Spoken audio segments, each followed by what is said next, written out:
I'm back. What is going on, hockey fans? It is once again your host, Neil Villapiano, the host of the Devil's State of Mind podcast right here on the Hockey Podcast Network. And welcome to another exciting live watch along right here on the Hockey Podcast Network YouTube channel. Tonight, Game 4 of the Stanley Cup Finals, once again featuring the Colorado Avalanche and the Tampa Bay Lightning. This live watch along and everything we do here at the Hockey Podcast Network are sponsored by our great friends over at DraftKings Sportsbook. As always, guys, make sure to go to DraftKings right now, sign up, use our promo code, which you can see right here, THPN, and tell them that Neil Villapiano sent you. Also, folks, do not forget to like this stream if you like what you see, and also don't forget to subscribe as well as hit that notification bell so you don't miss any new live watch-alongs that we do right here on the Hockey Podcast Network YouTube channel. Yes, I am back, ladies and gentlemen. It has been a while. Been actually about a week since I was on here. I had some prior things that I had to do on the days for games 2 and 3, but I'm back here tonight, excited as always to be joining all of you lovely people and getting ready to see what happens here in Game 4. We already have a bunch of people in the chat, which is absolutely lovely. Let's go on, Sean, Mr. Mr. Peanut Butter, what's going on? Good to see you. Jacob, it wouldn't be a stream if you didn't tell me that the Devils suck, but good to see you, my friend. Hope you're doing well. Nick Travels, appreciate the compliment, man. Let's go on, Kaylee. Thank you so much for saying hi. Brendan says, Devils sound like an evil team. In many ways, we are an evil team. We are, definitely. I love your project, your podcast. No, you know what, Nick? I appreciate your compliments, man. I really, really do. All sports fan answers, they won. Tampa tied the series 2-2. Brendan says, Devils actually are trying to get better. Yes, they are going to be very busy during this offseason, Brendan. So I do expect them to get a lot better. So that is what's down here. What's going on? Jeff Nelson says, what's up, Neil? How are you, sir? Doing very well tonight, Jeff. Thank you so much. I am, as always, excited to be on with you guys. I got my H2O, and of course, we got the Villapiano wine with me tonight, the glass of white tonight, and it's going to be a fun one. It's going to be a fun one indeed. Let's go on, Hockey Kid. Thank you so much for saying hey. We do appreciate it. Don't forget to leave a like on the stream as well as subscribe if you like what you see here tonight. So, we come in here to Game 4, and ladies and gentlemen, we have a series as the Tampa Bay Lightning with a dominant 6-2 win in Game number 3 on home ice in Tampa, was able to get back in the series with the Avs now leading the series 2-1. And so if the Lightning are able to win tonight, they even up the series at 2 games apiece, with Game 5 being back in Colorado. But if the Avs win tonight, they will put themselves 1 win away from winning the Stanley Cup with Game 5, as I just mentioned, in Colorado. So this is a big game tonight. Couple of the big storylines going into this one. Nikita Kucherov, who did get hurt late in game number 3, is going to be in the lineup tonight, as well as Nick Paul, who also got hurt in that game. Braden Point, again, out of the lineup for the Lightning, so really no changes at all. But the biggest change coming into this one tonight is Nazem Kadri, who has been out since early in the Western Conference Finals, will be in the lineup tonight for the Avalanche. So that is a big plus for Colorado, as they'll get some really, really clutch goals scoring back in the lineup tonight, which should be very, very fun.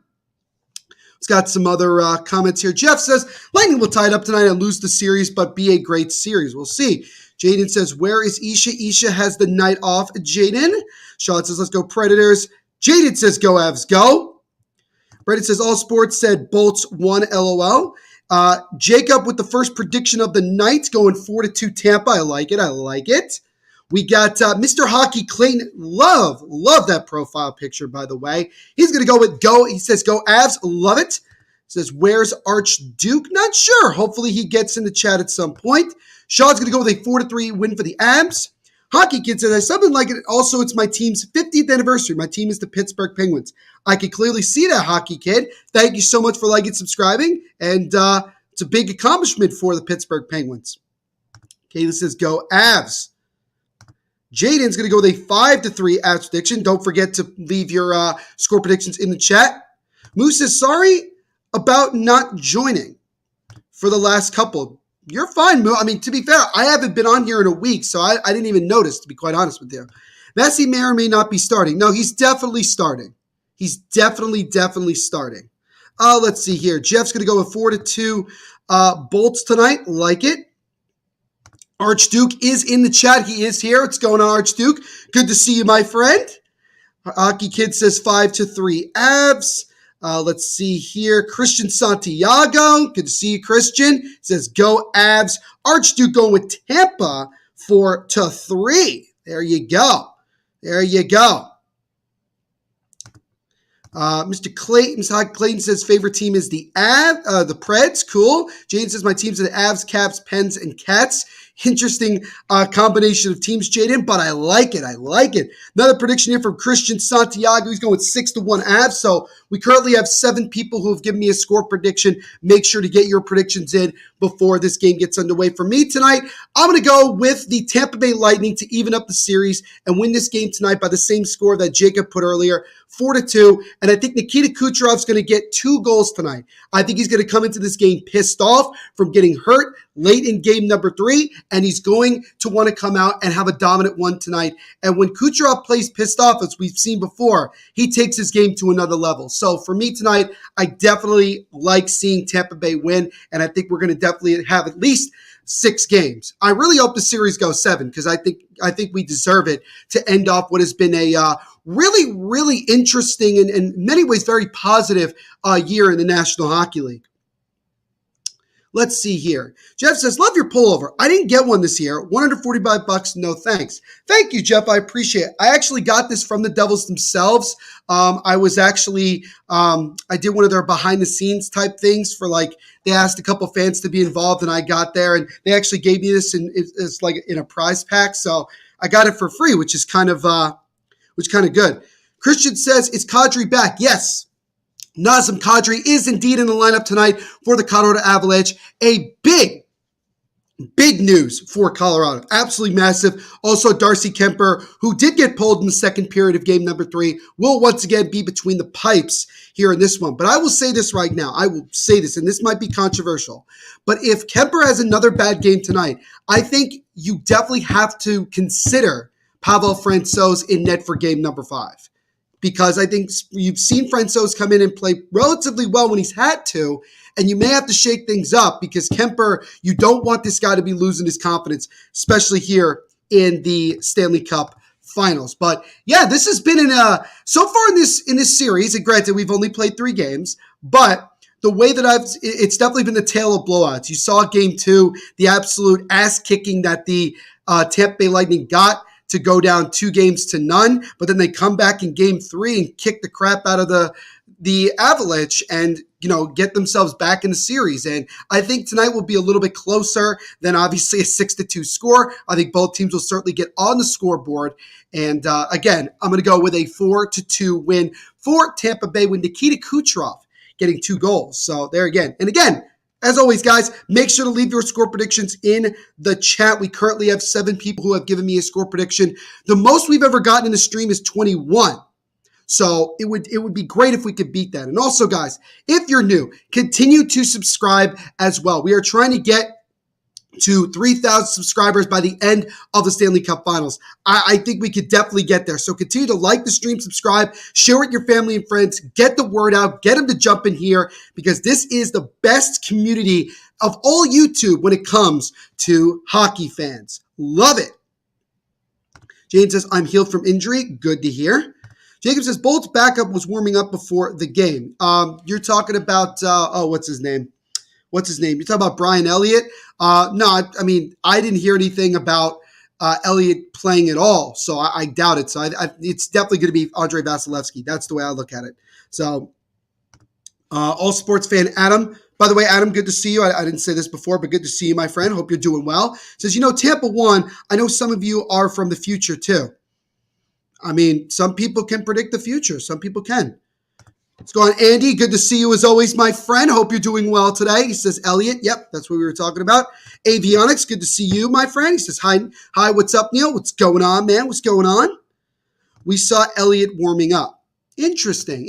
But, I mean, I've looked on my phone and everything like that. I don't see anything that gives me, like, breaking news when it comes to Brian Elliott in. But I guess we'll see what happens once the game gets underway. So Brendan says, can someone predict if Bolts won the Stanley Cup? LOL. Well, we'll see. We'll see if somebody is going to predict that. But this series feels a little bit eerily similar to Tampa's series against the Rangers in the conference finals, where the Lightning lost the first two games. Everybody thought they were dead in the water and then won 4 straight. I'm not saying that that's going to happen in this series, but it feels that way. It certainly does. And look, if you're Colorado, if you're just going to trade wins at home, then you're going to win the series because you got the home ice advantage. So, I mean, that's a big thing. But if one of these teams can get a win on the road, that is massive. And Colorado will look to try to do that tonight and put themselves one win away from winning the Stanley Cup, with Game 5 being in Colorado. Brendan says, wait, Bolts have Brian Elliott. Yes, they do. Yes, they do. Andy says, hello, Neil. I'll be at the Trop in Atlantic City for the 4th of July fireworks. Come join us. I will potentially be in Pittsburgh during the 4th of July, Andy, so I may not be able to come and join you, which is unfortunate. Kaylee says, where's producer Pigeon? He is currently resting in his nest right now, but I'm sure he'll be back on in the future. Shannon Blood is back in the chat. Get it on. Let's get it on. Absolutely, Shannon. Good to see you as always. Hope you're doing well. Christian said, Lightning is not going to win the Stanley Cup final. All right. Christian feels pretty confident about that. So we'll see. This could be the deciding game. This really could be a big moment because, again, so far the home team has won the first 3 games of the series, and now we'll see if that remains the same when we go for a 4th straight here, as both teams are just about ready to take the ice, and then we'll do the national anthems, and then it's game time, which I'm excited about. I'm really hoping, and I kind of got lucky because obviously the game that I did in this series went to overtime. I'm looking forward to it. But before I start, guys, I want to do a test of something. I actually wanted to try to play the goal horn for each team when someone scores. So what I'm going to do right now is I'm going to do a test of playing each one, and I want you guys to tell me in the chat, like, be as honest with me as possible. If you can hear it, say you can hear it. If you can't, let me know, just so that I understand. So we'll start with the Colorado Avalanche goal horn.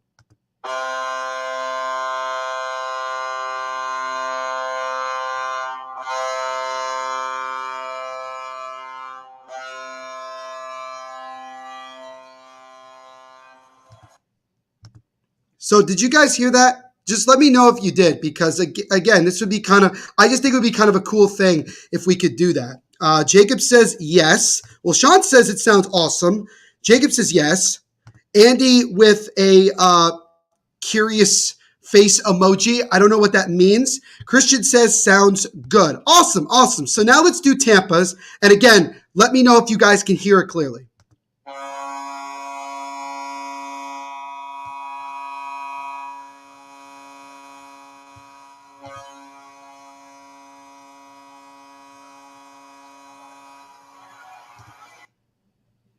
All right, so that was Tampa's. So let's see what you guys. Andy says, "Oh, you got a boat horn." Well, no, that's the Avalanche and the Lightning. Their horns are relatively similar, so there's that.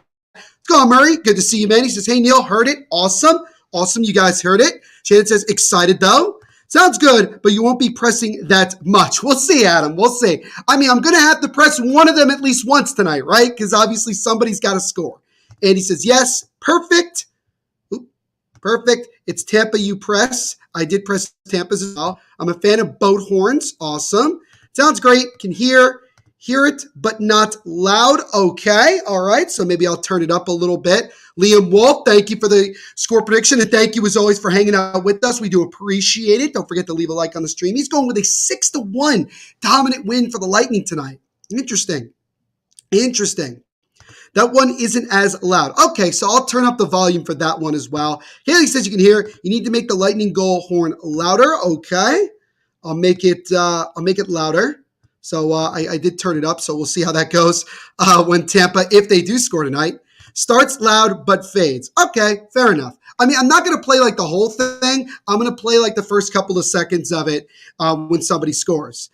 Brendan says, going to be a close game. Yes, it will be. Brendan, if you haven't already, make sure to leave a score prediction in the chat, man, so I can star it. Because I like to give credit where credit is due if somebody ends up correctly predicting tonight's game. Janet says, hey, Neil, missed the tie. Yeah, I'm going a lot more casual for this one. I know you guys enjoyed that the last time I did it, but yeah, I'm going a little more casual tonight. If you play the trumpet or bundle, that would also be awesome. I don't know if I could. I personally cannot do that. Let's go on, Richie. Good job in game number 3. He did the live stream for game number 3 on the channel. He says 3-2 Lightning tonight, sticking with what I said after game 3. Yeah, I think that Tampa has gotten themselves back in the series, and I feel pretty good about how it's going to go. So Richie's going 3-2 Lightning. Brendan is going to go 4-3 Lightning. Awesome. HBF, it's going on, man. He says, yo, the Wolves lose 2-1 in overtime in game 1 to the Blues in the Mini Stick Hockey League. Interesting, HBF. Thank you for the update. Avionics says 4-3 OT winner, Tampa. So, okay. Cool, Avionics. Shane says, horn was less loud than your voice as a comparison. Was less loud than my voice. Okay, fair enough. So I'll try to have them relatively high up so you guys can hear them. But again, what's going to happen is that when someone scores, I'll say like they scored and all that stuff. Then I'll play the first couple of seconds of the horn, and then we'll kind of go from there. Does that sound good to you guys? I hope that is. Kelly says, my dad is watching the game right now. Awesome. Kelly, if you get your dad to also like this stream and subscribe, that would be greatly appreciated. Remember I said 4-3 Lightning too, bro. Everyone's on 4-3. Adam, I'm going to... Did I already put your one in? No, I didn't. So I'll put it in now. So I'll star that. Awesome. Everyone is on 4-3, but I actually have 4-2 Tampa Bay. Murray says 4-2 Avs. McKinnon breaks out tonight. Yeah, they certainly need him to step up. That's for sure. Neil, did you enjoy your birthday? I absolutely did. It was great from start to finish, especially hanging out with all of you guys for game 1 last week. It was great. It was absolutely great. Avionics actually going a step further with his prediction, saying it's going to go to overtime. OT winner Point. Well, Braden Point is not playing tonight, Avionics, so you may have to change your OT winner prediction there. Jacob said, I said 4-2 Bolts. You were the first one. Jacob, so you're good. So they are currently wrapping up the national anthem in Tampa Bay, so we are just moments away from the start of game number 4. Every time the first team that scores, that team usually loses. Is that true? Well, not game 2 because Tampa didn't score at all, and Colorado dominated.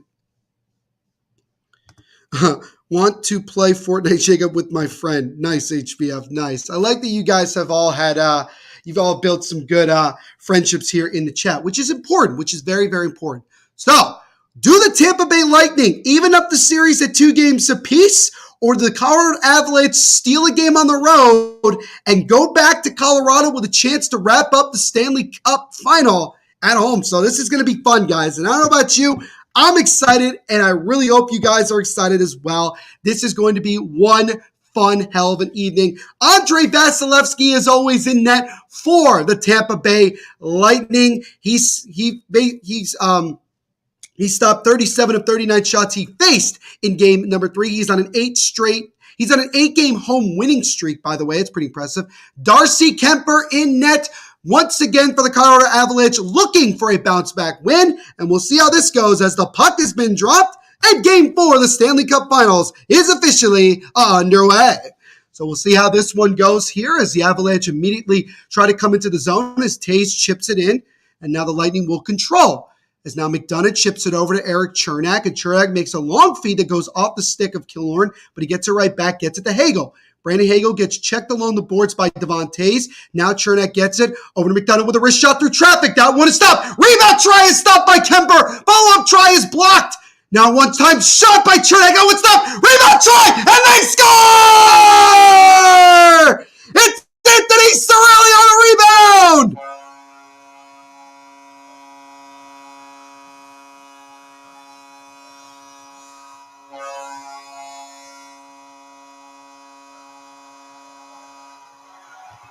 So Anthony Cirelli, not even 45 seconds in, chips it on a rebound, and the hometown Tampa Bay Lightning strike first. It's 1-0.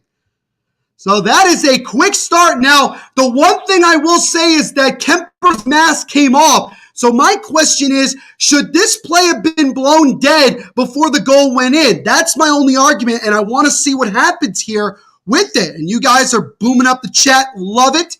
Love it. I may not get to every comment, but I'm loving your guys' hit. As Anthony Cirelli chipping it past Darcy Kemper, his third goal of the playoffs, goals in back-to-back games. The goal is going to count, and the Lightning take the early lead just 37 seconds in as Nichushkin right off the bat takes a shot, and one gets blocked, and then Johnson's try gets blocked as well. Palat trying to chip it and almost got a freaking Kucherov, but now here come the Lightning. They stay on sides. Kucherov gets to the Palat, takes a wrist shot, and that one goes into the breadbasket of Kemper, and he'll cover.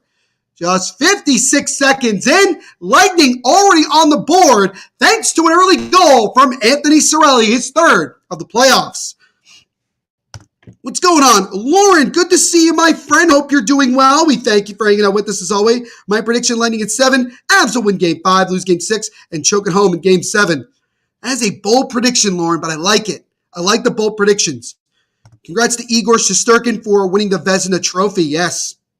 He has definitely done that as a wrist shot by Hedman gets blocked in front. Avs trying to chip it out of the zone, and Newhook does just that. Now here comes 25 into the zone. Gets a puck knocked off him. He regains it, though, into the left corner. But now we'll see here. Adam says, Avs will battle, but not enough. Well, we'll see. What's going on? What's going on, Marty's Illegal Hockey Stick Podcast? Good to see you guys as always. Hope you're doing well. So wrist shot pops up in the air. Likely trying to dump it out, and they do. Hard to believe that goal counted. I am surprised that there was not even a challenge for what should have been, in my opinion, a stoppage of play because the mask came off, but I guess they felt like that the goal counted. Thank you so much for the comment, Epic. Really appreciate it, man. Don't forget to like and subscribe while you're here. Let's go out, Tim Long. Good to see you as well. I'm getting Canucks Bruins 2011 vibes. I can see that. Let's go on, Mason. Good to see you again, my friend. Hope you're doing well. Don't forget to leave a like on the stream while you are here. And then Elvin Ferdian says, Michinaku driver for Avalanche. Welcome to painful, fiery blowfist. All right, Elvin. Interesting comment, but we appreciate it nonetheless, man. Dave Jackson on our broadcast said it because it was an immediate scoring chance, no whistle. Okay. All right. Thank you, Richie. I appreciate you letting me know that because, again, for copyright reasons, I have to keep the game on mute. So you got to hear me as Devon Taves gets it over. Lehkonen with a shot that gets blocked. Taves gets it back. He's behind the net, feeds it out in front. Puck is getting scrambled in front there. Both teams whacking at it. Rantanen gets it. Mikko Rantanen with a backhand try, and that one is stopped by the left shoulder of Vasilevsky. Taves keeps it in for Colorado. Cale Makar gets it over to, I believe that's McKinnon. Now gets it over to Lehkonen. Lehkonen back to Nathan McKinnon. McKinnon stops on a dime, gets it now to Devon Taves. Taves now over to Makar. Makar trying to see if he can get a shot off. He takes a wrist shot through traffic. It gets blocked. And then the Lightning dump it out of the zone. All the way back down will be enough for an icing. It looks like it will. So an icing here against the Lightning here. Just exactly 3 minutes into this one. Anthony Cirelli, just 37 seconds into this one, has given the Lightning the early 1-0 lead. And also, we would be ignorant if we did not acknowledge the fact that Cale Makar did win the Norris Trophy last night for best defenseman as he ended up beating out Victor Hedman. And what was so funny about watching the awards ceremony was that Hedman looked pissed off that he did not win the Norris Trophy. And he kind of shook his head like you saw in that Cam Newton gif. You could just look up Cam Newton, head shake. It was kind of like that. And he's like, all right. We'll see what happens at the end of this. So it was kind of a funny thing there. But the Lightning definitely off to the good start here. If you're Victor Hedman, you got to feel happy. But yeah, congratulations to Cale Makar. Definitely deserved it, man. One of the best defensemen, if not currently the best defenseman in the NHL. Now the Avalanche go back and they look to reset, gets over the Bowen Byram, drops it off to Nazem Kadri. There he is. Kadri's getting his first shift of the night back in the lineup as now Landeskog takes a wrist shot that misses. Follow-up try by Kadri in the sharp angle. Goes wide. There was an opening, but he just didn't get it on time. as now the Lightning look to come the other way as Andre Palat will dump it into the zone as both teams look to make a quick change. Cirelli has such a high compete level. Epic, you nailed it on the head, man. He is a scrappy player, but he's also clutch in many, many ways. As a feed in front there to 25 is broken up by Tampa. As the Avalanche looking to try to respond here, they're currently getting outshot 5-1. Gets it top of the point to Devon Toews. Toews gets it over to Newhook. Now back to Toews on a one-time shot that gets blocked in front. And now Kucherov will just lift it back into the Avalanche zone. And it will be enough for an icing? Not sure. Actually, no. The ref waved it off, so no icing. Cale deserves it. Congrats, Cale. Yeah, he definitely did. Lauren, we will let you know when we get closer to the start of the NFL season, so do not fret. He's keeping the seat warm for Cider. That's a good point. I think Cider could definitely win a Norris Trophy in his own right. He definitely deserved to win Rookie of the Year. There's no question about it. If Rangers address their cap space and get rid of dead wood and add a couple more pieces to the jigsaw puzzle, they will dominate for years to come. Their run was admirable against Tampa. It ain't the end, it's just the start for the Rangers. And as much as I hate to say that as a Devils fan, you are absolutely correct, Adam. They definitely are just beginning their window, but their window just opened, wide. All of a sudden, now they're in a championship window. Nazem Kadri again back in the lineup for the Avalanche. First game since game number 3 back on June 4th of the Western Conference Finals. The Beast, what's going on, man? Good to see you as always. Hope you're doing well. He says, let's go Bolts. Sean says, OMG, my game finally came up and I can watch it now. Awesome. Lauren says, will the YouTube channel for the Pigskin Podcast Network be called TPPN? I would probably make a good bet to say that's probably going to be the case, Lauren. As now Chernak gets it over to Cirelli. So the wrist shot through traffic, and that one actually had to be saved by Kemper. As it's Cirelli looking to try to see if he can get his second already early still in this first period. As now Cale Makar comes up the left side. Makar tries to get around Cirelli, but a good poke check there. Lightning trying to get out of the zone. Now Kucherov leaves it for Hedman. And now Hedman gets it over to Ruda. Ruda off the boards and back into the Avalanche zone where Kemper will play it. And he gets it over to Devon Toews. Toews makes a long feed over to Kadri, and Kadri will dump it off the boards and down into the right corner. As now Ruda gets there for Tampa, taken away by Kadri. As now Valeri Nichushkin with the puck. Nichushkin gets over to Kadri. Kadri tried to feed it, and it actually deflected off of Stamkos and went right to Vasilevsky, and he'll cover. As we have gotten to 6:01 into the first period, Anthony Cirelli, 36 seconds into this one, gives the Lightning the early 1-0 lead. Lawrence says, which month will the channel be created? Give or take, I'd probably say late August, early September, like probably during the preseason time frame. Adam says, timeout. What's the Pigskin Podcast story? Is the THPN making an NFL channel? Yeah, that's exactly what it is. THPN, that's one of our sister networks, the Pigskin Podcast Network, which covers all teams in the National Football League. Shannon already panicking. She says, pull Kemper now, put in Frankie. While it is a little bit concerning that he gave up a goal that early into this one, it's still only one goal. So let's not immediately jump to conclusions. Now, if the Lightning get another goal or two and are up 3-0 after one, then you may have to consider it. Jeff said, I just ran into Todd Ewan's wife at the grocery store. Well, nice lady, didn't hound her, just wanted to tell her sorry for her loss. What a bum deal. Absolutely. I'm glad that you did that, Jeff. I'm glad that you did that. Adam says, Kemper shouldn't have played tonight. Again, guys, it's still early. I do get where people are coming from when you look at the fact that Kemper had a really, really bad game number 3. But my question to you is this, to throw it the other way. After the first 2 games, would you have played Brian Elliott over Andre Vasilevsky after Vasilevsky had a horrific game number 2? Would you have done the same? Would you have done it if we're going off of the same point? And I know that obviously when you look at the backup goalie situation, Colorado definitely has the advantage, but still, would you do the same thing if you were Tampa? Would you have started Brian Elliott in game number 3? I would say no. After the game, the Avs fans turned on him.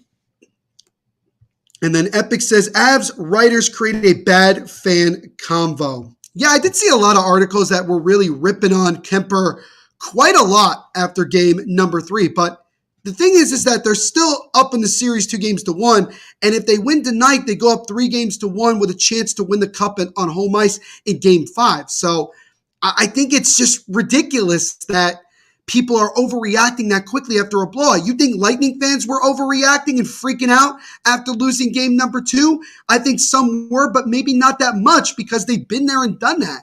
And Colorado, this is going to be their toughest test that they've had in the Stanley Cup playoffs this year. So it's going to be a tough series. It's not going to be a cakewalk for Colorado like it was in the first round and also in the conference finals. Let's see here. But Kemper is better. Shannon, that's the problem. Kemper is the best option right now that Colorado has. Marty's Legal Stick Hockey Podcast. Great point, Neil, about Brian Elliott. I know, that's what I'm saying. Like, you really think that the Lightning would put Brian Elliott in? Epic says they lost one game and acted like they weren't still a game up. Exactly. That's overreaction to me. That's overreaction to me. Brandon Katz, what's going on, Brandon? Good to see you as always. Hope you're doing well. Brandon, don't forget to leave a like on the stream and also subscribe if you haven't already. Kemper and Vasilevsky aren't in the same conversation. Kemper has been trash all playoffs. He has not really been trash. He's had some good games here or there, but he's been a little bit inconsistent, Brandon. I will say that. As now Arturi Lehkonen goes around the boards. Lehkonen gets it over to Burakovsky, and Lehkonen gets leveled, no penalty. At least not that I saw, but a good hit there by, I think that might have been Sergachev on the hit. Let's see here. I hope Ellie gets to start a game in this series. Barring an injury, I don't see Brian Elliott getting in this final at all. But you never know. You never know. Kemper has been garbage all playoffs. He gave up almost 7 goals in a game to Edmonton. Well, he did, but Edmonton also has just been tremendous when it comes to their offense. But guess what? They still won the series. And granted, Kemper was dealing with an injury as well. So there's that. Kemper lost his confidence. If he has another bad game tonight, Brandon, I think you could definitely say that. We saw Elliott on the ice warming up. Well, yeah, that's what the backup goaltenders do as well. They don't sit in the locker room and wait till the game time. They also warm up as well. Jared Bednar has 30 career playoff wins since taking over as the Avalanche head coach. Second most in franchise history behind, what was the name of the coach that won? Hartley, I believe his name was. The guy who won the cup with Colorado in 2001. He has like 49. So Bednar, I think, when it's all said and done, will probably end up having the most wins of any coach in the playoffs in Colorado Avalanche history. That's the way I look at it. John says at least there isn't 3 goals in the first period so far. That's true, but we still got 12:23 to go in this first period. You never know when things could really all of a sudden take a drastic change. The turnover there. Bellemare with a shot, and that one gets blocked. Bellemare gets it back to Rudo. Rudo with a try. That one stopped. Rebound try, and it's covered by Kemper. Riley Nash looking on the rebound there. Nearly a horrible situation for Colorado. Terrible turnover. Bellemare took the shot. It got blocked. Got it right back and set up Rudo with a good chance. But Kemper made the save. And then Riley Nash was able to get a rebound as well. Hindsight is 20/20, of course. But I'm still surprised Sakic didn't give up a first round to get Fleury for this run. I think, look, Kemper was solid throughout the entire regular season, and Pavel Francouz is one of the most underrated backup goaltenders in the NHL, and he's had some really good games in the playoffs this year. I mean, he's really, really done well when he's had to, so I didn't really think that they needed to go after a guy like Fleury, and Fleury didn't really play that well for Minnesota when you look at how he played in the playoffs, so maybe it would have been a bad thing. As now Hedman with a shot that just goes wide of Kemper. Brandon Katz says Tampa's been better 5-on-5 in 2 of the 3 games so far. They just need to get their power play going and slow down the Avs power play. It's a very good way to look at it. They're definitely they're much scarier once if they get on the man advantage, that's for sure. Avs aren't starting this game well. No, they're a little bit behind right now as Ross Colton in the right corner, backhanded, taken away by Eric Johnson. Lightning have to go back and retrieve it here. Fleury hasn't been consistent in the playoffs the last several years. The last time I'd say probably he was consistent, Brandon, was probably 17-18. Since then, I definitely agree with you on that. Lauren, we will definitely see you in those live streams when the Pigskin Podcast Network gets underway. My friend, do not worry. Brendan says Binnington came in for the Wild series rusty. He did. He did, and he played very, very well, Brendan. You're absolutely, he was tremendous, really gained his confidence back, and you saw him look like the Jordan Binnington from 2019. As now the Avalanche trying to keep it in the zone. Now Kucherov whacks it back to center ice. There's a reason that VGK got rid of Fleury. Yeah, but they did it in such a terrible way, though. Brendan says, and Blues fans thought he would play good, but he did. He would not play good. He did play very well. He was not. And again, if he had been able to stay healthy, if he did not get hurt, I often wonder if that series against the Blues could have gone 7. It nearly did anyway. Jacob says Flower was the best goalie in the 2018 finals. He also won the damn Vezina trophy, last year. So, I mean, it's kind of crazy that things happen the way they did for Fleury. But we'll see what happens going into this offseason. So we're just about to reach the halfway point of this first period. Anthony Cirelli, again, if you're just tuning in, scored 37 seconds into the first period to give the Lightning a 1-0 lead, currently outshooting the Avalanche 7-2. So Lightning definitely using the crowd to their advantage as now Killorn gets it over to McDonough. McDonough with a drive. That one gets blocked. McDonough gets it back. Ryan McDonough now stops, tries to chip it over to Chernak, but it got broken up by Rantanen, and then Chernak just dumps it into the zone here. So Rantanen goes to the bench as both teams make a change. With 9:36 and ticking to go in the opening period, still 1-0 Tampa Bay. Mikko Rantanen, 7 assists in the Stanley Cup Finals. That is the most through 3 games in Stanley Cup Final history. Certainly has stepped up his game in many ways. That is for damn sure. Brandon says Game 3 was more than one game for Tampa. They were shook after Game 2. That win gave them their confidence back. You can't tell me that this series is not similar to the Eastern Conference Finals. It's going the same script as Riddle with a drive that gets blocked. Now maybe a chance coming the other way for Newhook. Newhook trying to get off Palat, tries to feed it in front, but it's taken away by Corey Perry, And now Perry and O'Connor fighting with it. Now Bowen gets it over to Johnson. Johnson with a shot. Tries to get a deflection in front, but it goes wide. Now Bellemare tries to chip it out, and he does just that. Bowen intercepts it and dumps it back into the Lightning zone.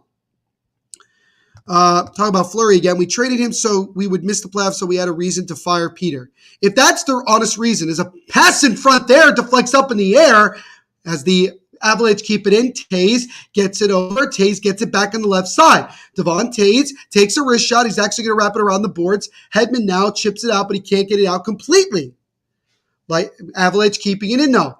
And then they get not pushed offsides or delayed offsides, I don't know about that, Jacob, but if that's the truth, that is a really, really sad reason. Let's go on to now. Good to see you, my friend. Hope you're doing well. Who scored the first goal for the Lightning? Again, Anthony Cirelli, 37 seconds into this one. If Tampa wins the Cup, the playoffs are scripted. How?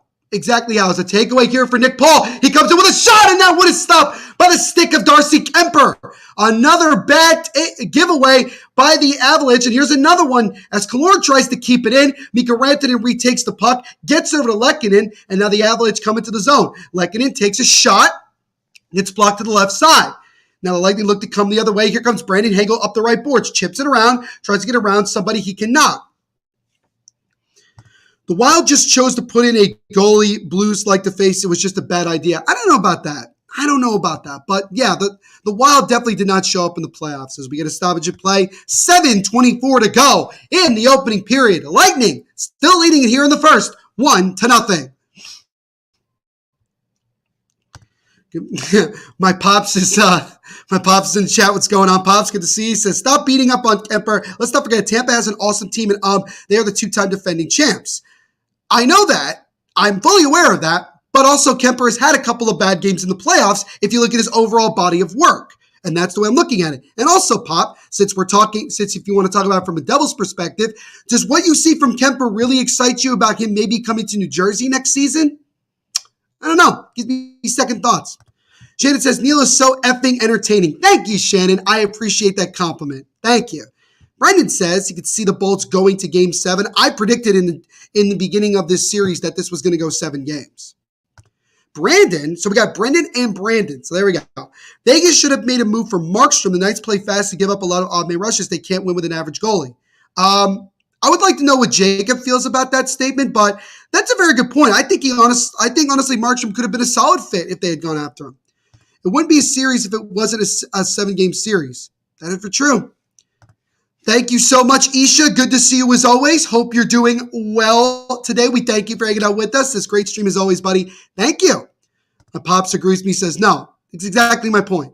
Isha says, go Bolts. Sean saying hi to my dad. Isha saying like and subscribe. Yeah, guys, continue to like and subscribe to this channel, guys. Watch-alongs of every single team in the NHL. We got a lot more throughout the summer, especially with the World Juniors coming up, returning later on in the summer. Brendan said Sean tried to say the Bolts are cheating.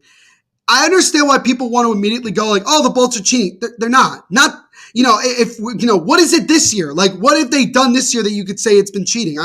There's nothing.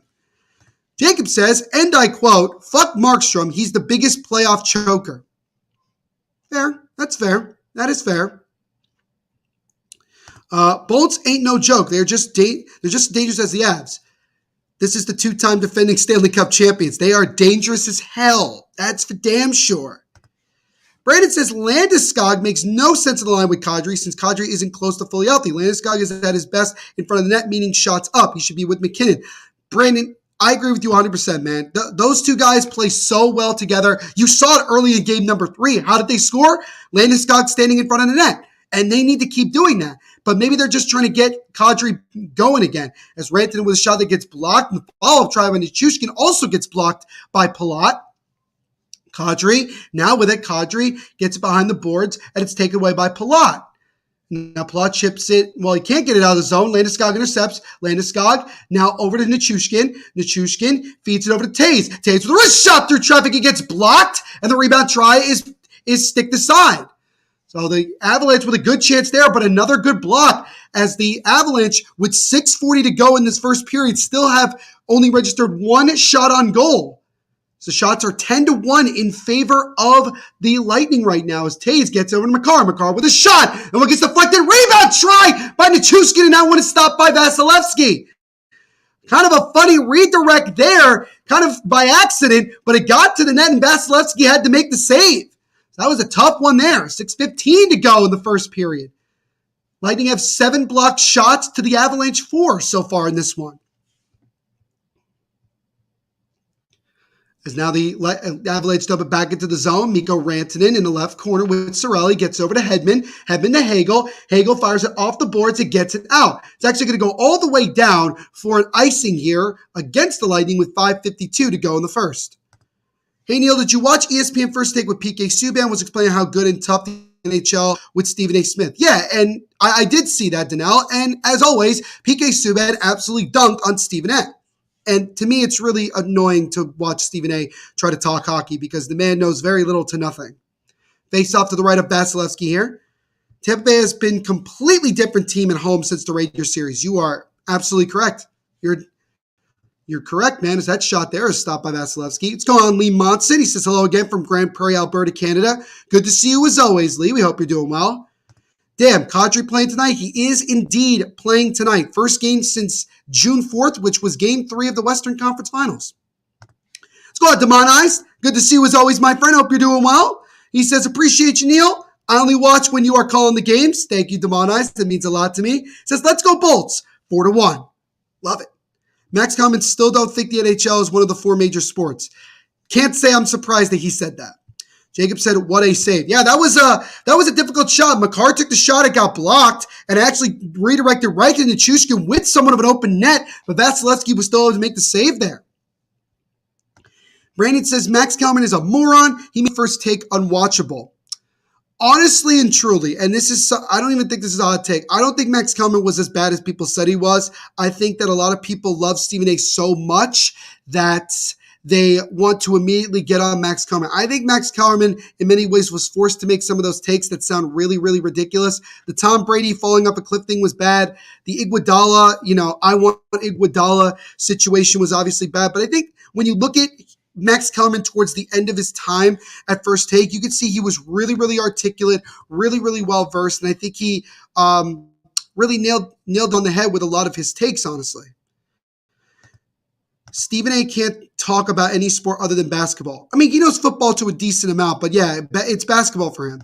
ESPN is complete trash. In many ways, Brandon, I agree with that 100%. I agree with that 100%.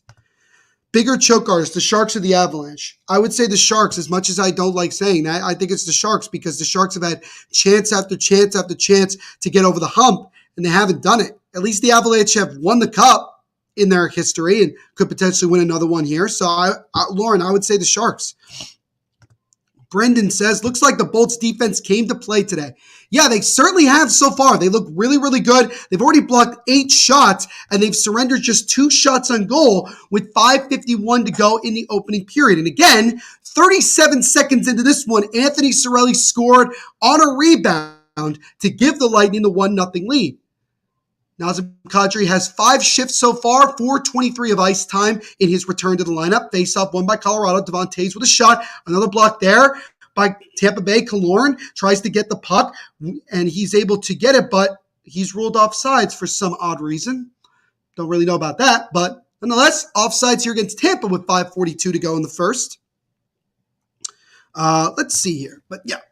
Devon Toews, he's actually been the most active of any Colorado Avalanche player I've seen so far in the game. He's had the puck on his stick quite often and not afraid to shoot the puck. And again, the Avalanche are constantly thanking the New York Islanders for the fact that they had a cap crunch and they were forced basically to have to move on from Devon Toews. I think the Islanders would certainly benefit from having Devon Toews if he was still on the island.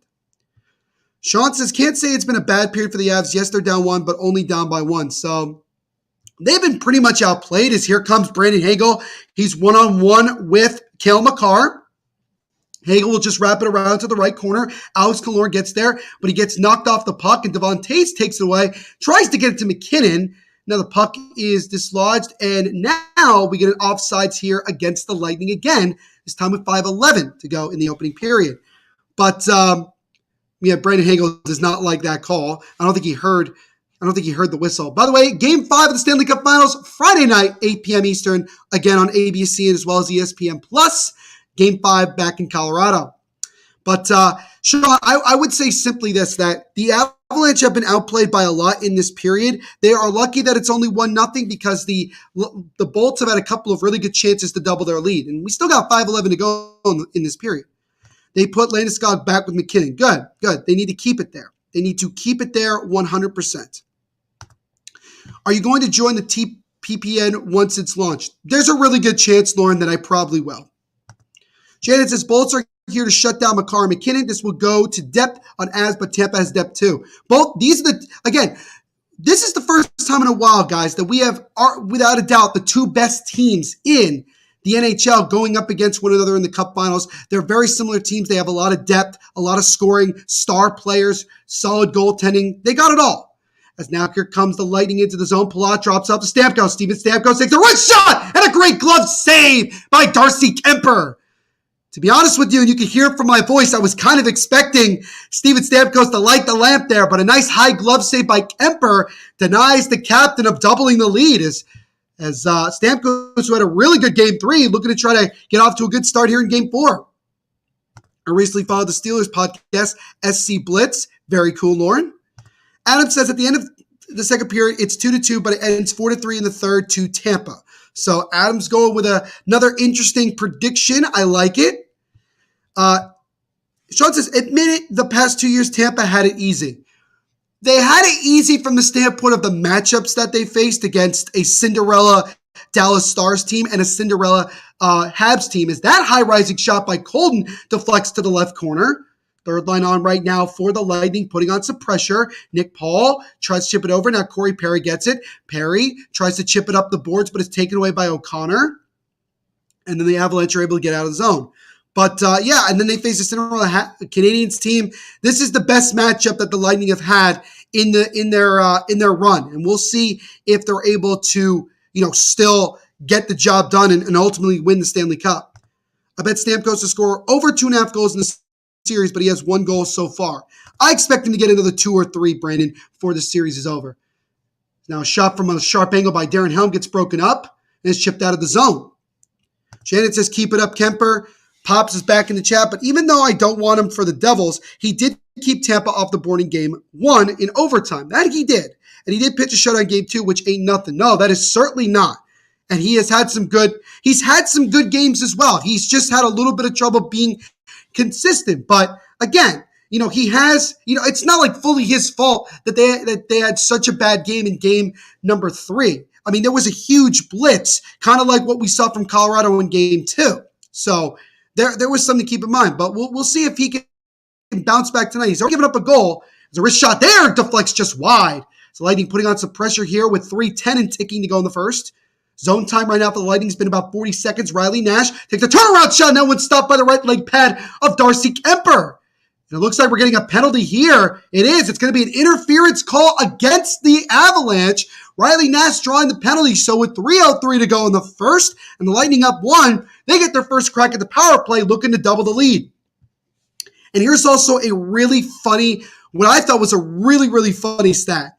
The Tampa Bay Lightning are 5-0 in these playoffs, including game 3, when Riley Nash is in the lineup. So they clearly seem to win and win by a lot when Riley Nash is playing, number 16 in blue for Tampa Bay. So they're off to a good start here, as Darren Helm is the one that actually cross-checked Riley Nash from behind and forced that penalty. So Darren Helm is going to the box, 2 minutes for interference with 3:03 to go here in this first.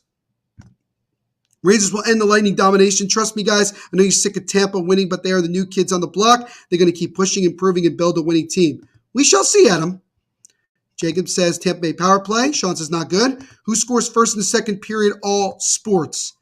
Not sure how to answer that, Brandon. As now Hedman chips it over to get to the Kucherov. Nikita Kucherov takes a wrist shot that was stopped. Rebound try by Perry is stopped as well and kicked to the right corner. Avalanche try to get out. They cannot. Kucherov now to Plot. Back to Kucherov in the right face-off circle. Kucherov, Plot in the right corner. Plot feeds it in front to Stamkos. Backhand try. That one is blocked in front. And now here come the Avalanche the other way. Might have a shorthanded opportunity. O'Connor up the right boards. O'Connor drops off. And a slap shot by Colorado is stopped by the mask of Vasilevsky. Good save there. That's definitely thinking with your head.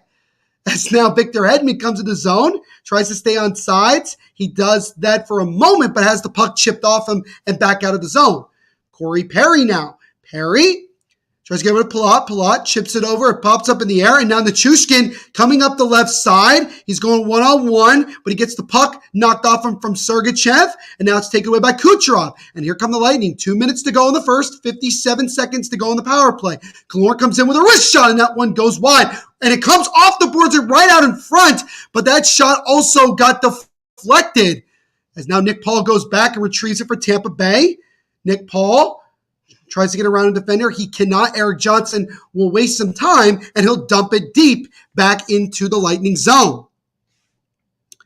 Shannon says, Avs have their radar on Stamp. Is coach out? I'm pretty sure he is. Is coach out? No, both coaches are in, as far as I know. Low-scoring game so far. A little bit of contrast from the last two. Sean says, here's your time for a shorty, and he had an opportunity again, a shorty to try. That one is knocked down by Vasilevsky. So the Avalanche with two good opportunities shorthanded on this one. Now here comes Killorn with a backhand try. That one stopped by Kemper and O'Cover. 8 seconds to go in the Lightning power play. 1:10 to go in the first. Lightning still up 1-0. Andy is craving some ice cream. Go get yourself some ice cream, man. You deserve it. You deserve it. But I like how aggressive the Avalanche have been on this penalty kill. They've had 2 good shots on goal that Vasilevsky had to make a tough save. And I think that and certainly has been a good one there. And then Killorn had a good chance with about 8 seconds to go. So, that shot was stopped by the right shoulder. JT says, think he meant Cooch. LOL. You talking about me, JT?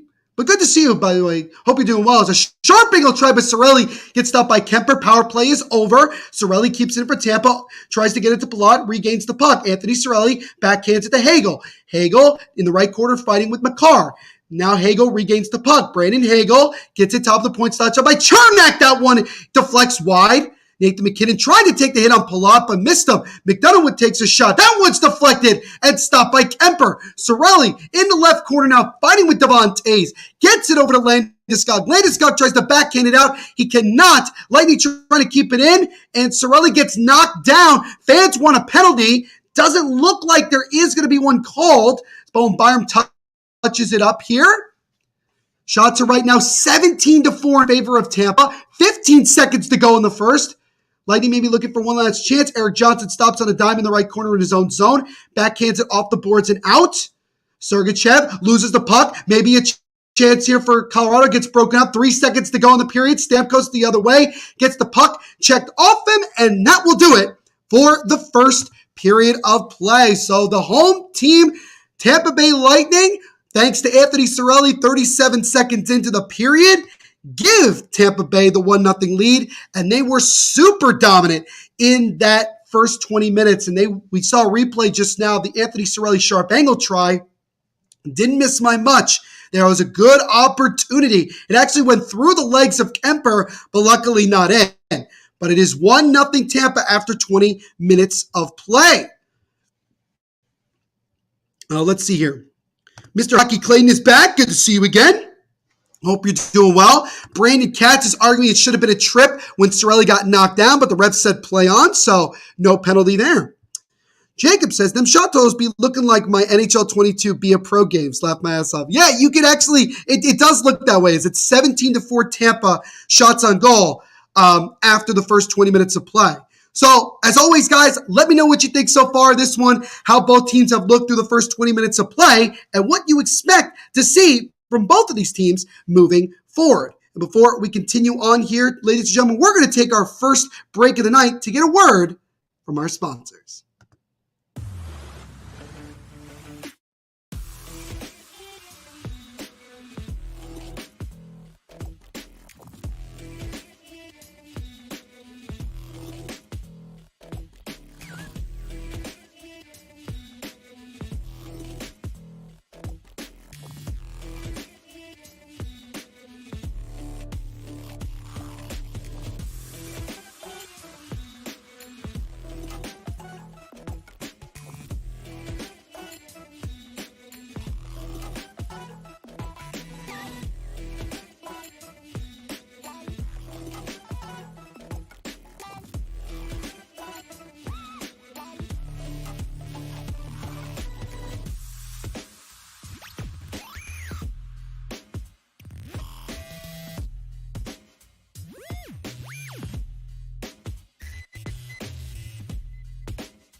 All right, team, time to bet NFL games. Confidence. I'm feeling a parlay with more legs than a spider. So 9 legs?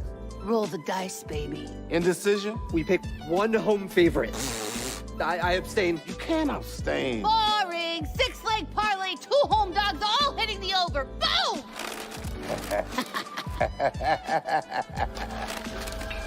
Download the DraftKings Sportsbook app and feel the NFL action like never before.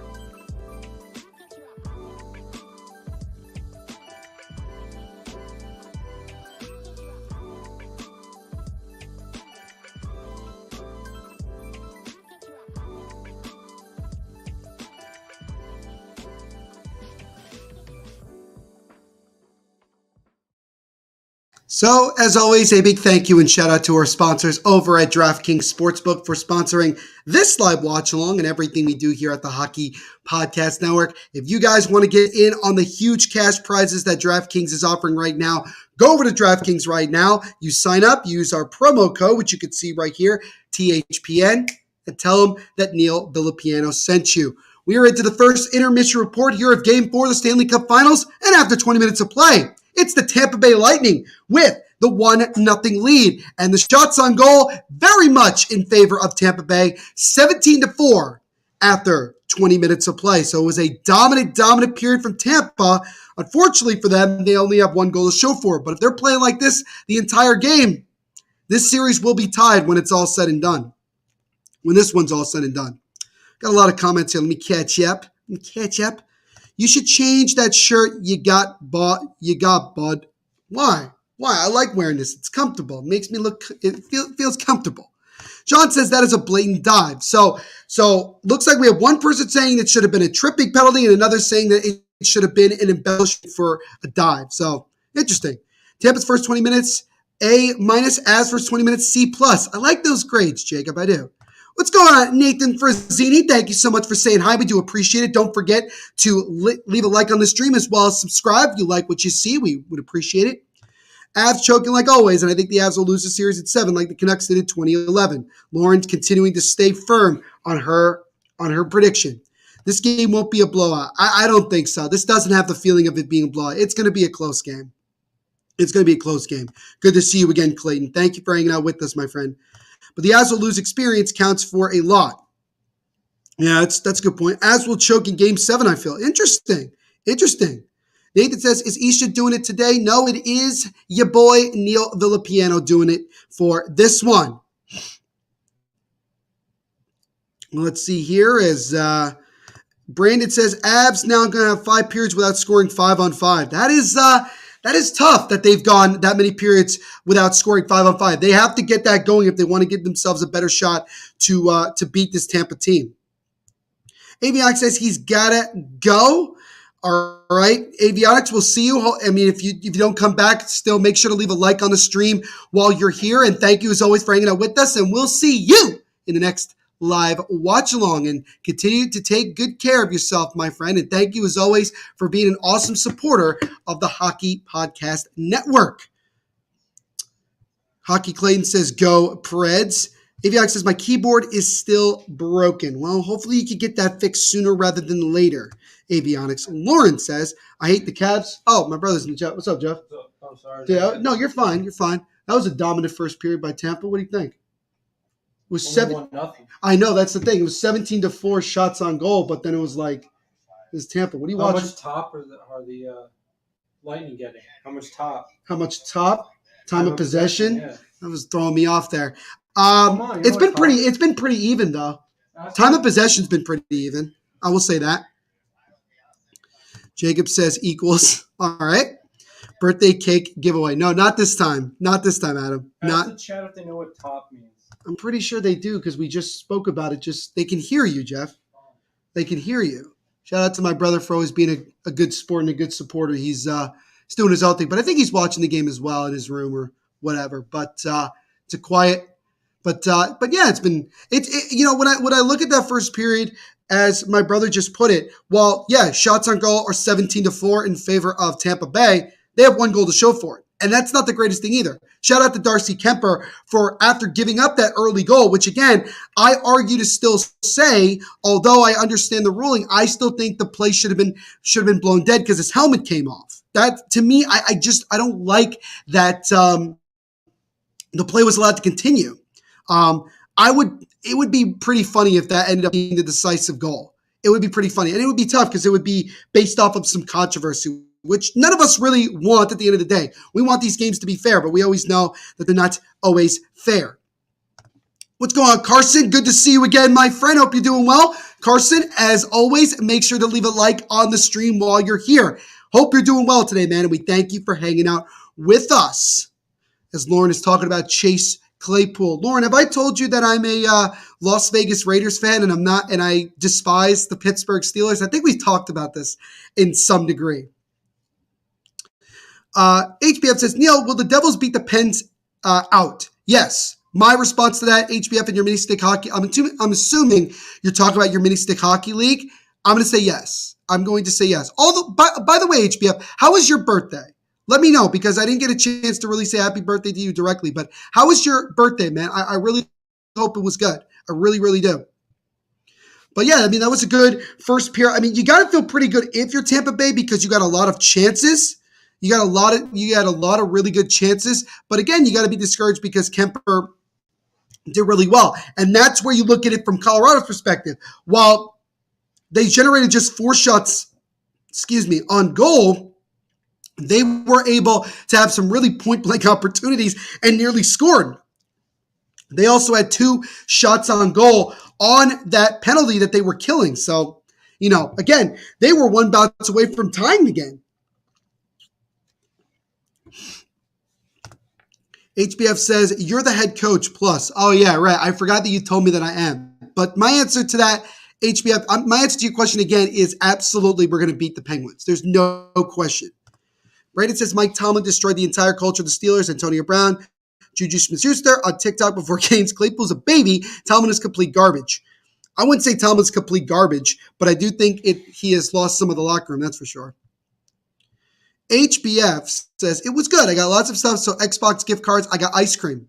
Awesome, HBF. Happy for you, man. I'm glad that you had yourself a good birthday because you know why? You definitely deserve it, man. You absolutely deserve it. You're a good dude, and we appreciate you. Carson says, will you be live streaming the whole series? I wasn't able to do games 2 or 3 because I had prior things to do. Not sure yet if I'm able to do game number 5, but we will see. But our goal is to obviously live stream every single game of the Stanley Cup Finals. So there's a very good chance that somebody will be on here, whether it's me or someone else, on Friday for game number 5. And we'll see again if the series is 3-1 or 2-2 when we get to that point. HBF says, will Luke Hughes win it for the Devils? Abso-freaking-lutely, HBF. Abso-freaking-lutely.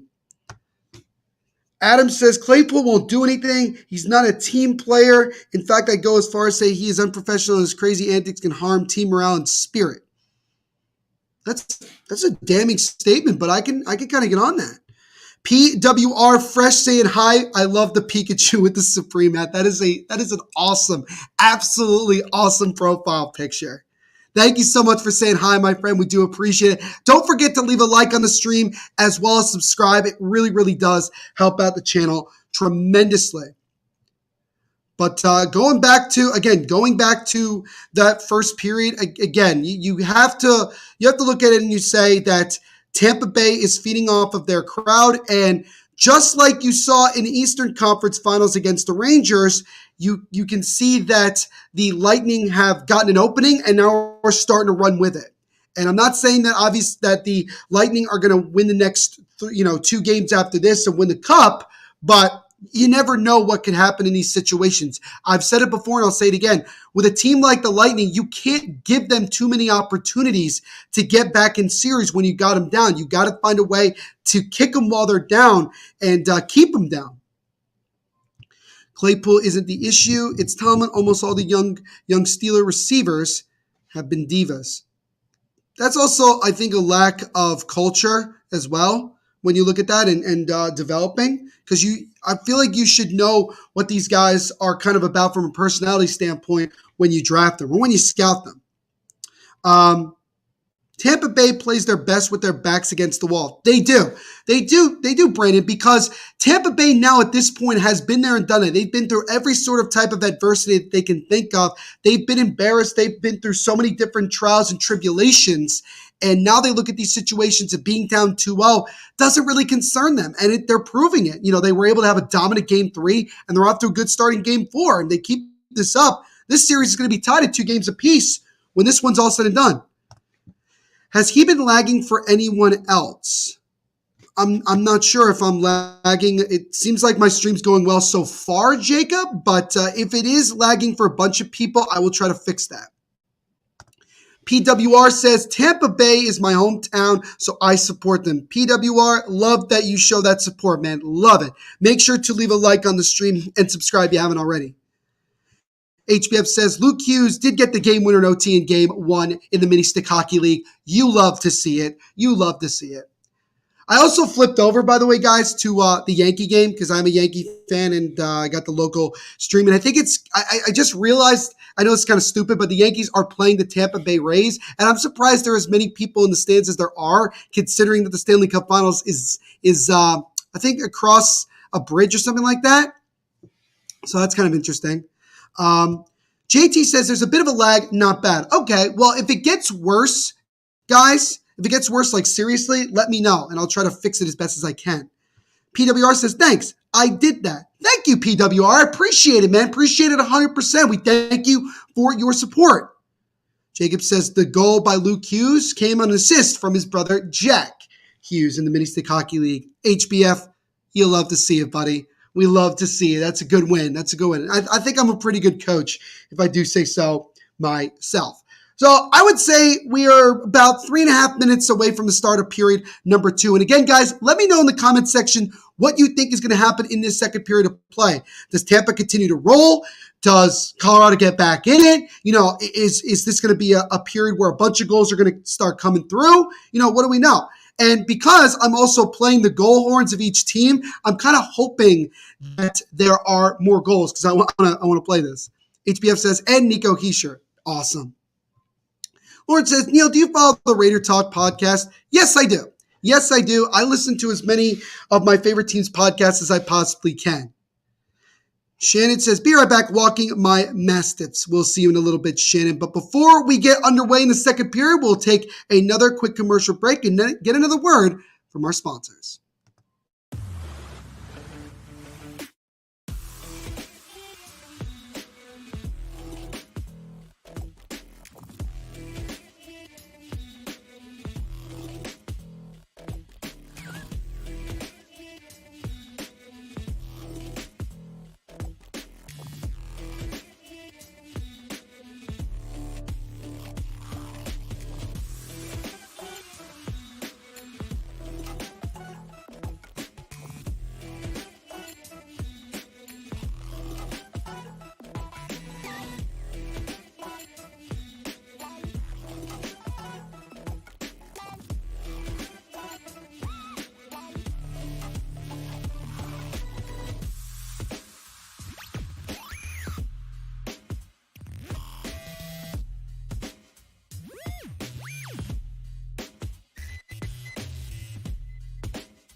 All right, team, time to bet NFL games. Confidence. I'm feeling a parlay with more legs than a spider. So 9 legs? Roll the dice, baby. Indecision? We pick one home favorite. I abstain. You can't abstain. Boring! 6-leg parlay, 2 home dogs, all hitting the over. Boom!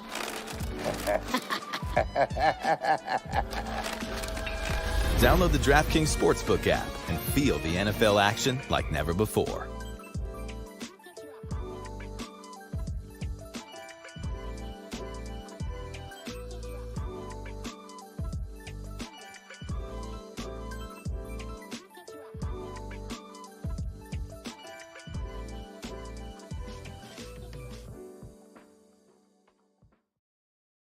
All right, so we are just about ready to get underway in period number 2 here in Game 4 of the Stanley Cup Finals. Anthony Cirelli, again, 37 seconds into the first, has given the Lightning the 1-0 lead that they still hold on to going in to this next 20 minutes of play.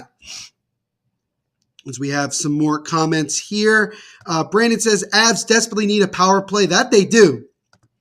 HBN says, dude, you yelled at the goalie for letting in the worst goal to tie it. Gotta let the refs know, man. My wonderful mother is in the chat. She says, hi, Neil, looking good, sounding great. Wash hands. Oh, I guess that was an emoji. Thank you, Mom. I appreciate it. Make sure to leave a like on the stream while you're here. Jorge Gonzalez, thank you so much for leaving a comment. We do appreciate it. Don't forget to leave a like as well as subscribe if you haven't already. They show the hockey game at the Rays game as well. That doesn't surprise me at all. Dude had my grades today. Oh, hopefully they came out good.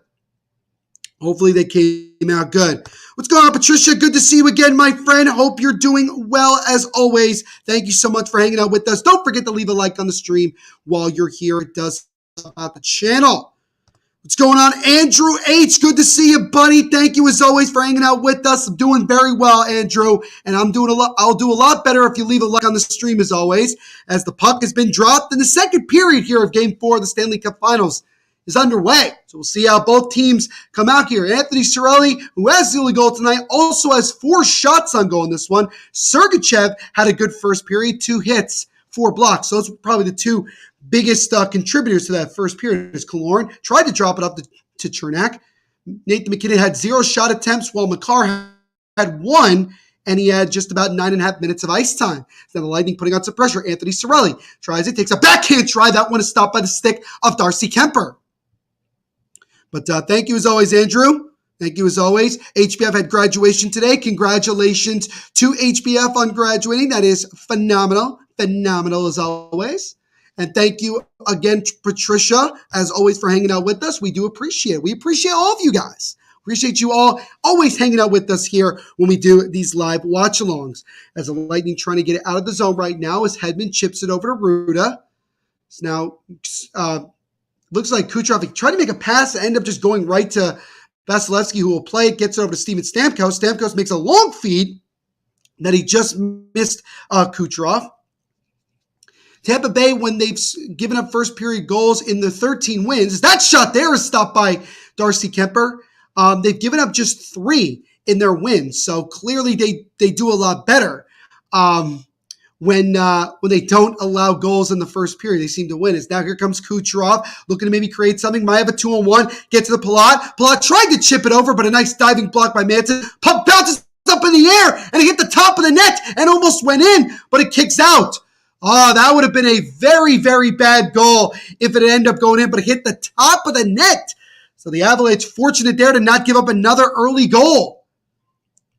HBF says, Neil, will you remember me when I'm older? Of course I will, HBF. Of course I will. There's no question about that. No question at all. Is now the Lightning putting on some pressure here as Corey Perry chips it over just out of the reach of Ross Colton. Josh Manson gets it over to Comfort. Comfort now gets it over. It's on the left side. Andrei Vasilevsky, here's a fun fact for you guys. He was, on this day 10 years ago, so 2012, he was selected 18th overall in the 2012 NHL draft by the Tampa Bay Lightning. So it's been exactly 10 years since Vasilevsky was traded. Was drafted by the Tampa Bay Lightning. Is now Comper, tries to feed it in front, gets broken up, now gets it off to Makar with a drive, and that one gets blocked. Rebound try, goes wide to the right side. Comper now to Makar. Cale Makar stopped, gets it, waits, takes a shot, and that one goes right into the chest of Vasilevsky and a cover.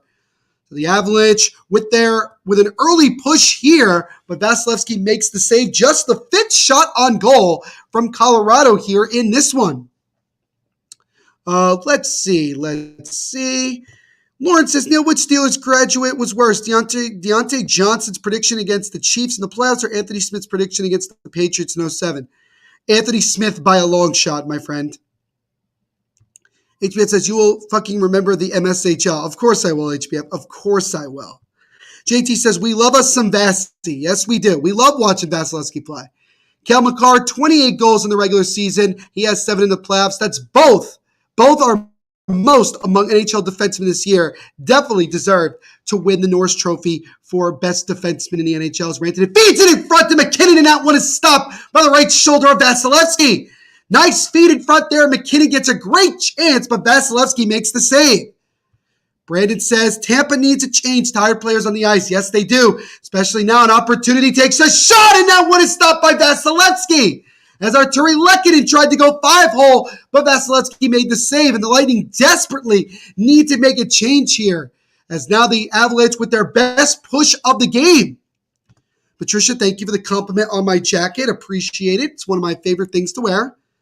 Adam, it definitely kind of feels like early on in this second period that the Avalanche could definitely get the next goal. Could certainly get the next goal.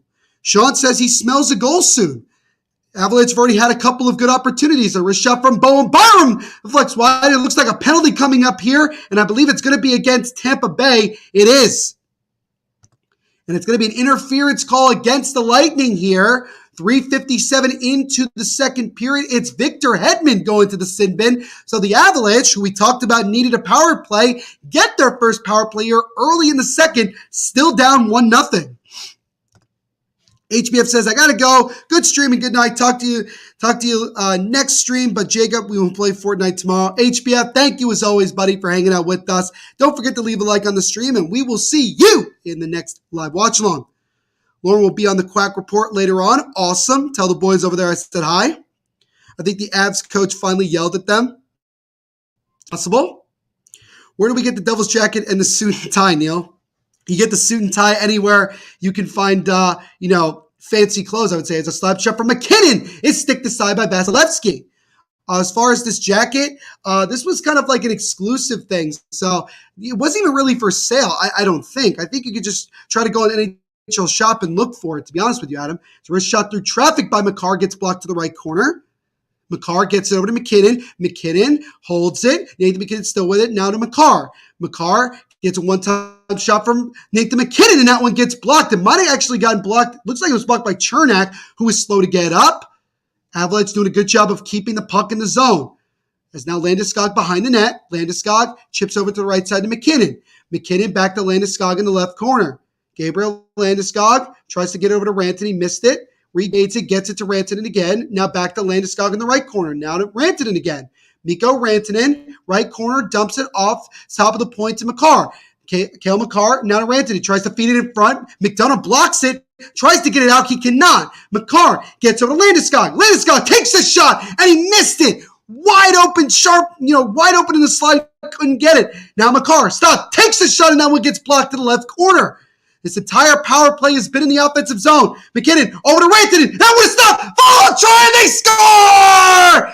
It's Gabriel Landeskog just getting it past Andrei Vasilevsky. And the Avalanche have tied it up at 1 here on the power play.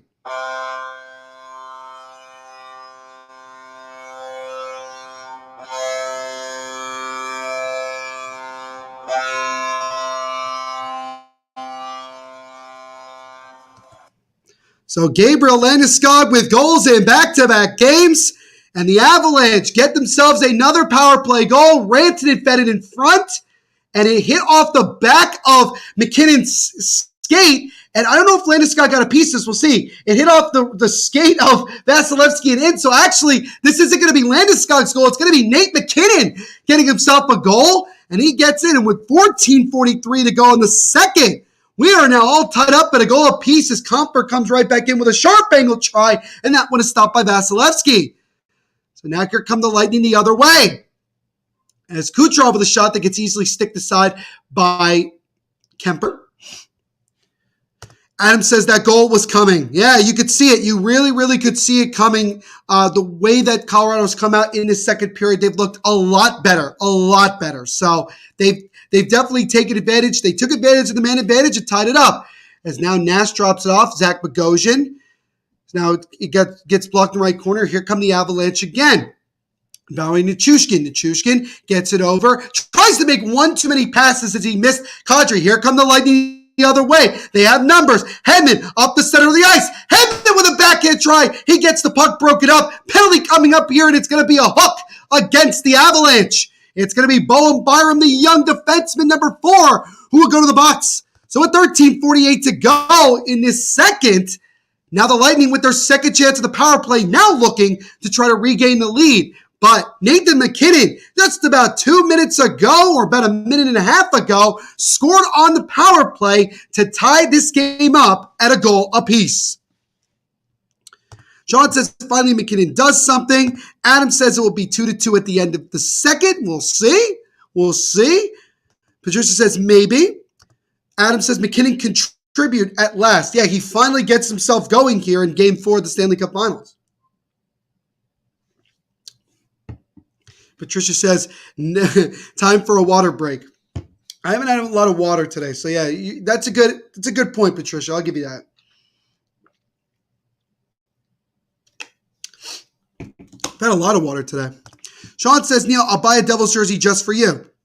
Sean, that is awesome, man. That is awesome. If you're going to get a Devils jersey, I will recommend 2 jerseys. Either you get one that's blank, or you get a Martin Brodeur jersey. Those would be my my suggestions to you, my friend.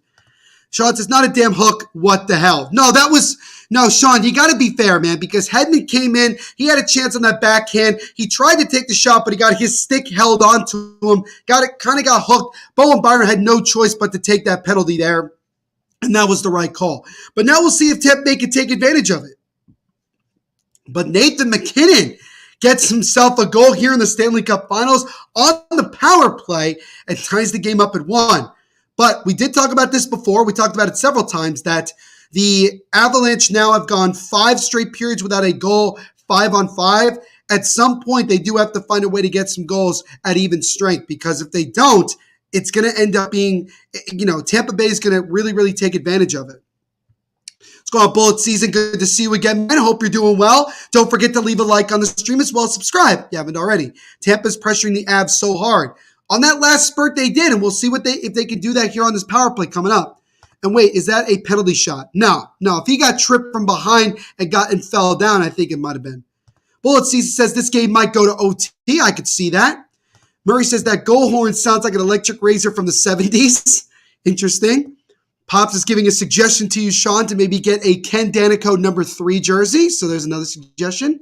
As now the Lightning begin their power play. It's Kucherov. Now to Hedman. Hedman over to Kucherov, right faceoff. So gets a stamp, goes for the drive, and that one gets blocked in front. Hedman gets the puck now. Lightning are 0 for 1 on the power play. They had 2 shots on that one. 1 for 13 on the power play in the Cup final. Hedman gets over to Kucherov. That one is stopped by the sharp angle try. Good save by Kemper, and then the Avs clear. Now Hedman immediately comes back out at center ice. Hedman drops it off to Nikita Kucherov. Kucherov slowly weaves his way through and gets it on side. Nice feed to Hedman. Hedman now over to Stamkos. Now back to Hedman. Hedman now right in front of the Lightning bench gets it over to Kucherov. Kucherov gets it to Palat. Palat tries to feed it in front to Perry. Gets broken up. Palat gets it back. Kucherov now in the right corner. Nikita Kucherov gets it up to Stamkos, top of the blue line. Stamkos to Kucherov. Kucherov now on the right side. Kucherov tried to feed it over to Stamkos, but the puck jumped off his stick, and the Avalanche intercept and clear. 57 seconds to go on the power play. 12:41 to go in the second, game tied at 1. Stamkos gets it over to Palat. Palat now to Kucherov. Nikita Kucherov, right corner right now. Feeds it in front of Palat, and that shot deflected and stopped by Kemper. Good save there. Stamkos keeps it in. Over to Corey Perry. He drops to Hedman. Hedman now slap shot. Tries to feed it over to Stamkos, and he whiffed on the shot. Stamkos now to Hedman. Hedman fakes a slap shot. Tries to feed it in front. Was Kucherov. Got broken up. Lightning keep it in. Stamkos left face-off circle. Stamkos now to Hedman. Hedman top of the blue line. Hedman feeds it over to Palat in the right corner. Palat lost it for a second. Gets it over. Now Kucherov to Perry. Perry tried to feed it in front, and it comes right out in front, and Kemper will cover. We're going to stoppage and play. 16 seconds to go on the Tampa power play. 12:03 remaining in the second. Game tied at a goal apiece. What is going on, Mr. Andrew? Good to see you as always, my friend. Hope you're doing well. Andrew, as always, my friend, make sure to smash that like button while you're here. How was the first period? It was a good one. Very heavily dominated by Tampa. They got the early lead 37 seconds in thanks to a goal from Anthony Cirelli. But it has been mostly Colorado here in this second period. But thank you as always for hanging out with us, man. I agree, Brandon. The Tampa Bay power play at times can be very slow as that shot gets blocked and comes back out of the zone. Andrew just did. Thank you, Andrew, as always. Arturi Lehkonen intercepts it, dumps it back in to the Lightning zone, and that will do it for that power play. So a little bit better than the first one, but it's still the same result. No goal. Lightning now 0 for 2 on the power play, 1 for 14 overall in the finals, and the game is still tied at 1 as Comfer tries to get over to Landeskog. The puck just jumped off the stick. He regains it. Eric Johnson dumps it around, gets over to Rantanen. Rantanen now gets over to Ruda. Ruda now over to Hedman. Hedman chips it off back out to center ice, and I think it might have deflected into the Avalanche bench. I believe it did. And we're going to stoppage and play with 11:20 to go in the second period. Game tied at a goal apiece. 1 goal back in the first period, thanks to Anthony Cirelli for Tampa Bay. 1 goal so far here in the second, thanks to a power play goal from the Avs superstar Nathan MacKinnon. So this has been a good one so far. Both goaltenders with probably so far their best game combined, that's for sure. Sean says this game is definitely going to overtime. It feels that way. It feels like goals are going to come hard, are going to be hard to come by tonight. Andrew said I had a soccer practice tonight, but it's canceled because of the heat today. Yeah, it's better. Yeah, if it's super hot like that, especially in Florida, you'd rather be safe than sorry. That's the way that I look at it. Puck chipped back into the Lightning zone. Now Hagel has the puck taken away by Colorado. Landeskog just behind the net here, fighting along with Hagel. Puck comes out in front, but Cirelli takes it away. Here comes Cirelli with speed.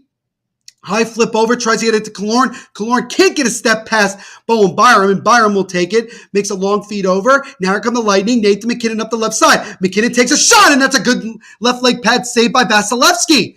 MacKinnon trying to surprise there, but Vasilevsky comes up with the save.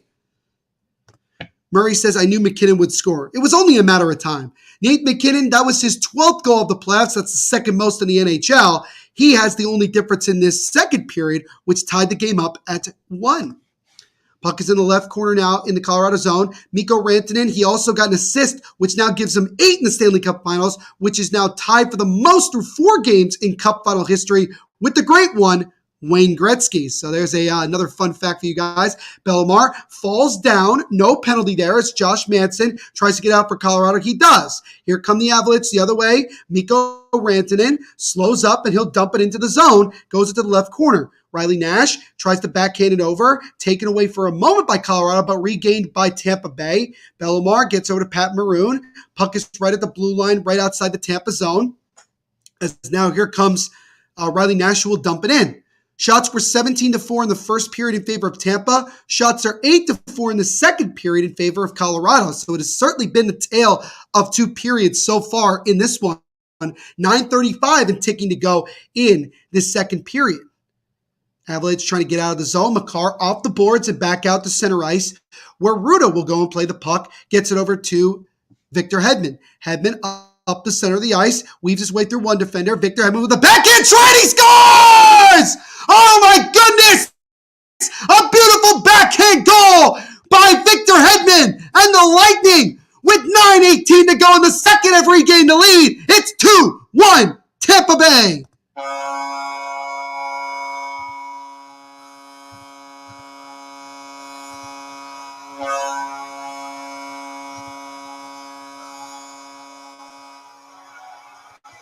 So Victor Hedman got that puck in his own zone of a pass from Ruda. Sorry, just having a little trouble there. My bad on that.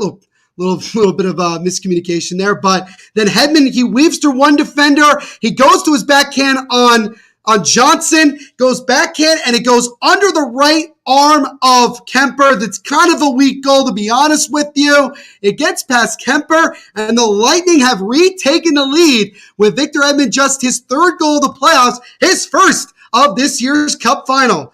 Lightning come back into the zone. Russ Colton gets it over to Nick Paul. Nick Paul, behind the net, gets the puck broken up by Bowen Byram. Some people are pumped up about Hedman. Some people are not happy about that goal. Andrew says, interesting goal horn. That is the Tampa Bay Lightning goal horn. The best man at giving hand, Mr. Hedman himself. All right. Wonderful, Jacob, as we get an offsides here against Tampa Bay. 8:44 to go in the second period. Victor Hedman, just moments ago on a nice backhander, was able to just beat Kemper and give the Lightning the lead back as they now lead it 2-1. Jacob says 5-hole. That actually wasn't really 5-hole as more as it went under the right arm stick side of Kemper. But still, that really wasn't that strong of a shot. I think that's definitely one that Kemper would like to have back. And that's kind of the thing where it goes back to Kemper to say that's where the inconsistency comes in a little bit and you get concerned.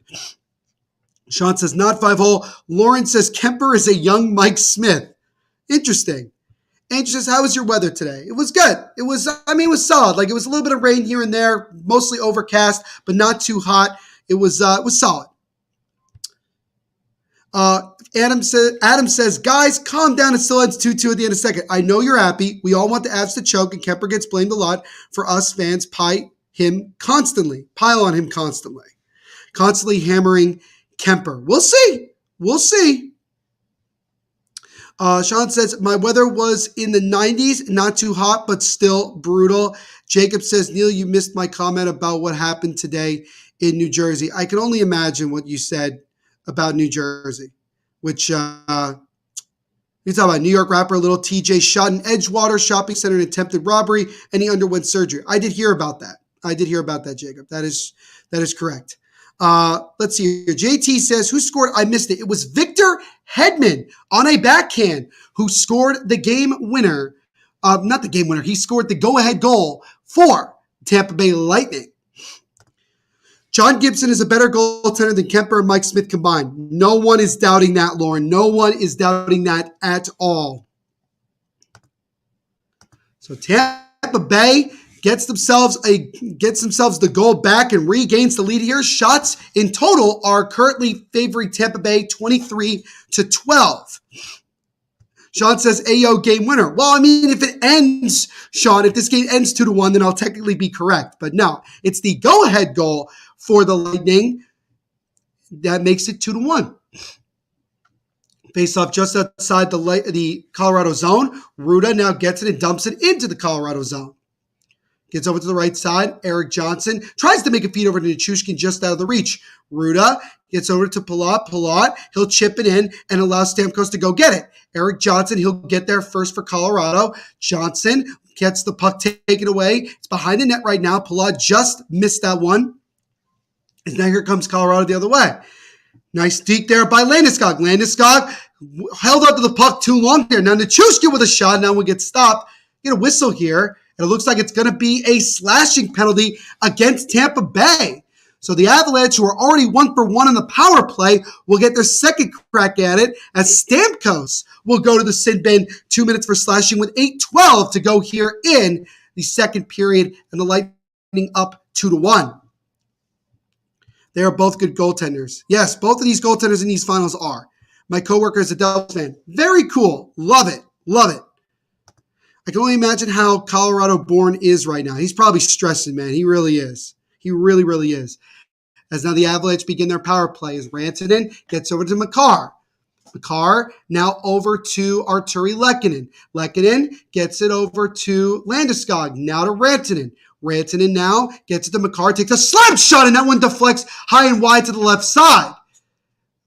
Avs keep the pressure in, though. Rantanen again sets it up. Rantanen gets it top of the blue line to Makar. Cale Makar gets over McKinnon with a drive, and that one gets blocked and out of play. Minute 30 to go on the Colorado power play. 7:41 to go in the second period. Both teams with a goal in this second period. Nathan McKinnon on the power play, and then Victor Hedman on a backhand. And that's where we are right now with it being 2-1 Tampa. This has been good so far. Avalanche 1 for 1 on the power play. They had 3 shots on that first one, with the third shot being the goal. So the Avalanche have certainly taken advantage of their power play opportunities. As now Makar gets over to McKinnon, fakes the slap shot. Makar top of the blue line. Makar gets over to Rantanen right side. Mikko Rantanen circles around, looking for somebody to get to the Landeskog in the right corner. Landeskog now back up top to Makar. Makar feeds it over to Rantanen. Whips on the pass, gets it back to Makar. Makar takes a shot. That one gets blocked to the left side. Landeskog gets it top of the blue line. Now over to McKinnon. McKinnon now to Landeskog. Landeskog tries to make a pass to Makar, gets broken up and goes back out to center ice, where the Avalanche will have to regroup. So finally, the Lightning are able to kill at least some time out of their zone. So now Killorn tries to get it out. He cannot. Sergachev gets it off the board. Still can't get out of the zone. Rantanen keeps it in. Rantanen over to Makar. Makar with a shot. That one stopped. Follow-up try there. It's stopped on a shot from Landeskog. Good save by Vasilevsky. McKinnon over to Makar. Makar toe drag. Takes the shot. Gets blocked. It's scrambling in front there. Where's the puck? Both teams whacking at it. Kadri gets it now. Gets it top of the blue line to Rantanen. Now to McKinnon. McKinnon circles around, waiting, looking for an opening. Gets it to Rantanen. Rantanen now gets it over McKinnon. Fakes the slap shot. McKinnon now takes a sharp angle try. That one is stopped by Vasilevsky. 10 seconds to go in the power play. As now Rantanen gets it. Rantanen over to McKinnon with a shot. And that one is stopped and covered by Vasilevsky. 4 seconds to go on the Avalanche power play. 6:15 to go in the second period. Lightning still holding on to this 2-1 lead. But this Colorado Avalanche power play has been deadly. They scored in the first one and have had several A-plus opportunities to score on this one, but Vasilevsky has made some really, really good saves so far. So finally, the Lightning are able to make a change. Faceoff will be to the left of Vasilevsky in the Tampa zone here. Lightning looking to kill off the last 4 seconds of this power play. Face-off won by the Lightning, and that will do it for the Avalanche power play. So they didn't score in this one, not from a lack of trying, just some really good saves from Vasilevsky. But the Avalanche keep it in as Bowen Byram with a shot that is gloved and covered by the aforementioned Andrei Vasilevsky with 6:04 to go in the second, and the Lightning still up 2-1. But hats off to Vasilevsky there, making some big-time saves, and it has really been, for the most part, Colorado here in this second period. They got the first goal of the period, tied it up, but then gave up a soft one to Victor Hedman, and right now they're once again trailing by a goal here. Somebody has a sign at this game that says Vasi says niet, which niet in Russian means no, so that's kind of interesting. That's good. That's good. I like that. Lightning are the first team in playoff history to have 0 even-strength goals allowed in 6 consecutive home games. So, again, the Lightning continuing to, create records after records and do some incredible things in what has been a tremendous era of hockey in Tampa Bay. It's really been impressive. So we're going to stop at your play. 5:59 remaining in the second period. Lightning still up by a goal here, holding on as best they can. They're up 2-1. But that was a really good power play from Colorado. I think they had 3 shots on goal in the first one. I think they probably had 4, maybe 5 on that second one. Honestly, I think that was an even better second power play, and they didn't even score on it. Adam says Vass stopped Abs tying 2-2. He stopped them several times, several point-blank chances from McCarr and McKinnon and even Rantanen. Adam says this game might be over if they don't react before the third. Yeah, I mean, look, again, I think if you're Tampa Bay, if you can find a way to get another goal here going into the third, and you're up 3-1, despite Colorado being the more dominant team on the offensive side, that may really, really knock down the confidence of Colorado going into the third, thinking that, well, maybe we just don't have it tonight. Brandon says, Avs still aren't using Kadri on the power play. He was on for like the last 30 seconds or so of that second power play, Brandon. I saw him, but obviously he is still slowly but surely trying to get back into it after being out the last handful of games. But yeah, again, that was a very impressive power play. Might have been one of the more impressive power plays that didn't result in a goal because there were just some great chances.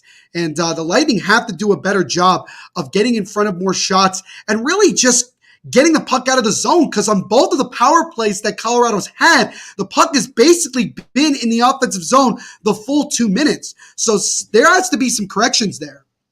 Cale Makar has 5 points so far in this series, while Victor Hedman has 4. Top 2 defensemen in the NHL. And again, I remember seeing Hedman's reaction when Makar won the Norris Trophy last night for top defenseman in the league, and he was like, all right, that's your opinion. I disagree, but I'll prove that was the wrong decision. Brendan says the Bolts goalie is the only reason why Bolts are close in this game. Yeah, he has been a big factor in this one. Feet in front there, just misses, and here comes Cirelli the other way. Anthony Cirelli, who had the game's first goal, comes in, takes a shot, high riser that goes wide to the left side. Sean says, let's go Predators. Brendan says, no reason why the Avs should change goalie. It's a close game. Exactly. The reason it's 2-1, not because of Darcy Kemper. If anything, Kemper's the reason that it's only 2-1 right now. Brandon says Kadri's had no role in the power play. He has key for them in front of the net before his injury on the power play. Yeah, I don't know what's changed. Maybe because they're worried that he might re-injure himself right away. But you got to get him going. You have to. You can't afford for him to just be a no-show, even if he's not at 100%. Face off to the left of Darcy Kemper in the Colorado zone. 5:39 to go here in the second period. Tampa's still up 2-1. I think the next goal is going to be massive for either team. It's going to be huge. Adam says, Raiders aren't interested in Adama Kitsu. How do you feel about that, Neil?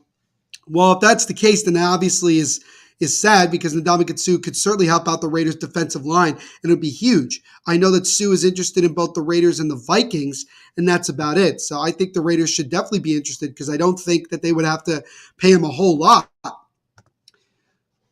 The second period shots are 13-5 in favor of Colorado. So it's been a tale of two periods as that shot from the blue line gets blocked in front. The Avalanche putting on some pressure here. Mikko Rantanen feeds it in front, gets it to Makar. Top blue line takes a shot, and that one deflects wide to the left side.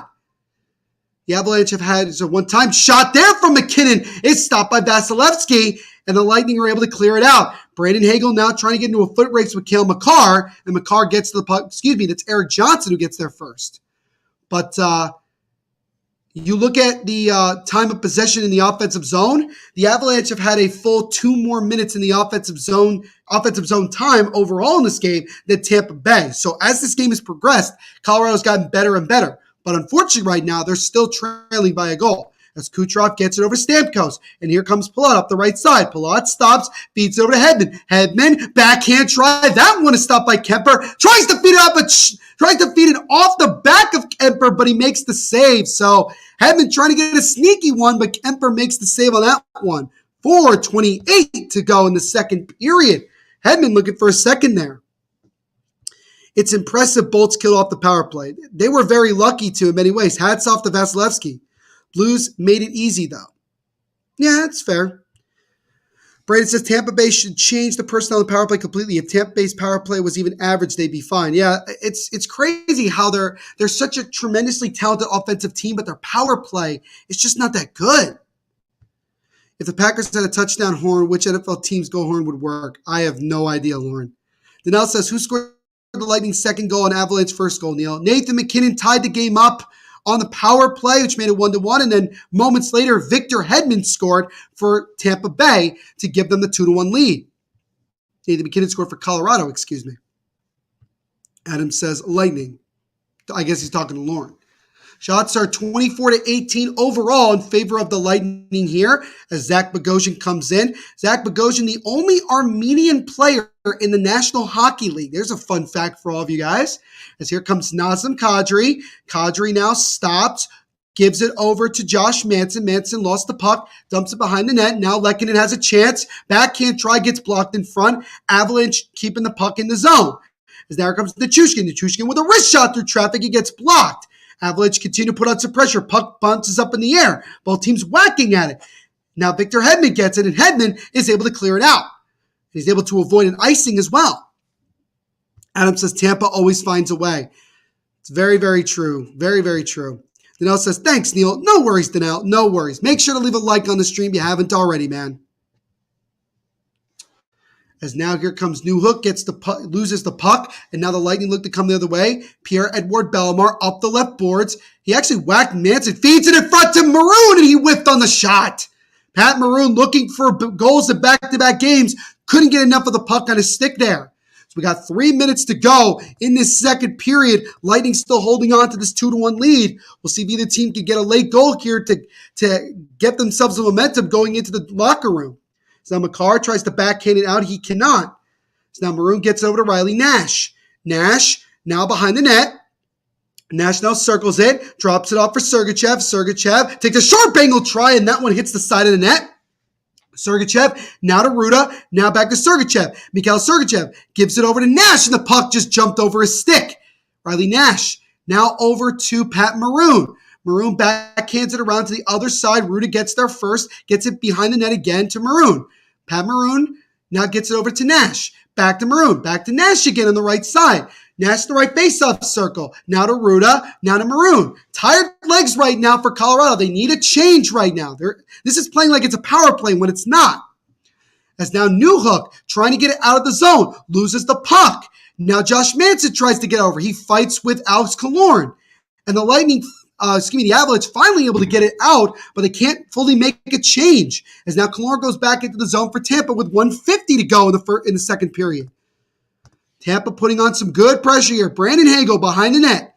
Hagel now in the left corner. Hagel circles it back out. Hagel stops, takes a wrist shot through traffic. It gets blocked and comes back out to center ice. Just gave you a like on the stream, Neil. Thank you as always, Danelle. Appreciate your support, my friend. It's a shot there. Gets blocked in front. Cirelli behind the net. Gets it over to Hedman, but he loses the puck. Mikko Rantanen fighting along with Hedman. He gets knocked down. Not sure if there's a penalty. Josh Manson still on the ice as he's been on the ice for the last 3 minutes and 11 seconds As now Anthony Cirelli quickly goes down the tunnel and into the locker room as he looks to be hurt. And I don't know, as we get a stoppage of play, I'm not sure if there was a penalty or anything. John Cooper with kind of a blank stare on his face. We'll see what happened to Cirelli as, oh my. So he got tripped by either Taze or Landeskog, and I think he fell right on his wrist. So that is obviously not a good sign there as Cirelli, he kind of reacted like he may have gotten cut or something. So he went right to the bench. So we'll see if he's able to return at some point. Adam says, aren't the Quack Report on holiday? Not sure. I do not know when the live stream is. I am not sure, but if you follow the Quack Report on Twitter, you can get updates for that. Anthony Cirelli, 1 goal, 5 shots. And he's had 2 blocked shots as well. He got the first goal of the game. So here comes Stamkos up the right side. Steven Stamkos goes to the right corner here. So we have 1 minute to go here in the second period. Lightning still up 2-1. Here, now the Avalanche take it. Here comes Nathan MacKinnon up the left side. MacKinnon chips it to himself, stops on a dime, gets pushed from behind, no penalty. Puck goes behind the net. Ryan McDonagh gets it for Tampa. He'll settle it down. Backs it off the boards to Sergachev. He'll bounce it off the boards and gets it to, I believe that might have been Kucherov. It's now McDonagh up the left side. He gets slowed up by Rantanen. As now Kadri makes a long feed to Rantanen, hits off his skate, goes all the way down, and actually it hits Vasilevsky, and he'll have to cover with 28.6 to go in the second. A reminder again, Game 5 of the Stanley Cup Finals will be this Friday night, 8 p.m. Eastern on ABC and ESPN+. Game 5 will be in Colorado. Nathan MacKinnon, he has the only goal so far for Colorado tonight. He has 7 shots on goal in the second period alone. He has had a phenomenal second period. I'm just enjoying the game. Don't care which team wins, LOL, as long as it's fun. Adam, I'm with you, man. I'm in the exact same boat as you. Love it. The Avalanche are so dirty, just like the Oilers. I don't know about that. They're not really that dirty, honestly. I feel the same. All sports, Ramon says. I agree with that. Kadri can't handle the puck with his cast on and all. Yeah, Kadri he's trying, but he's not having a whole lot of success. Lightning have 19 blocked shots to the Avalanche 10 so far. As we got 8 seconds to go in the period. Corey Perry dumps it into the zone into the right corner, and that will do it for the second period of play. As a feed in front there at the end. Ross Colton gets a shot, but a save by Kemper. Not sure if that would have counted, but it doesn't count anyway, and that will do it for the second period. So both teams get a goal in that period. Nathan MacKinnon on the power play, and then Hedman, less than 2 minutes after that, gives the Lightning the lead back, and the Lightning are now just 20 minutes away from tying this series up at 2 games apiece. So as always, guys, what do you think of this game so far? What were your takeaways from the second period of play and everything like that? Let me know in the comment section. Brandon says, Avs just keep hurting Bolts players.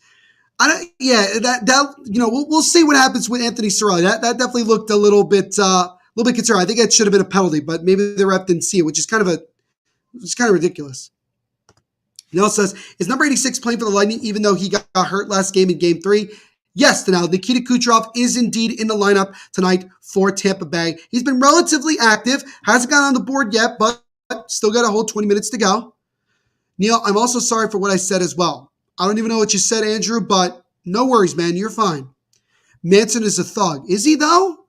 Is Josh Manson a thug, Lauren? Is he?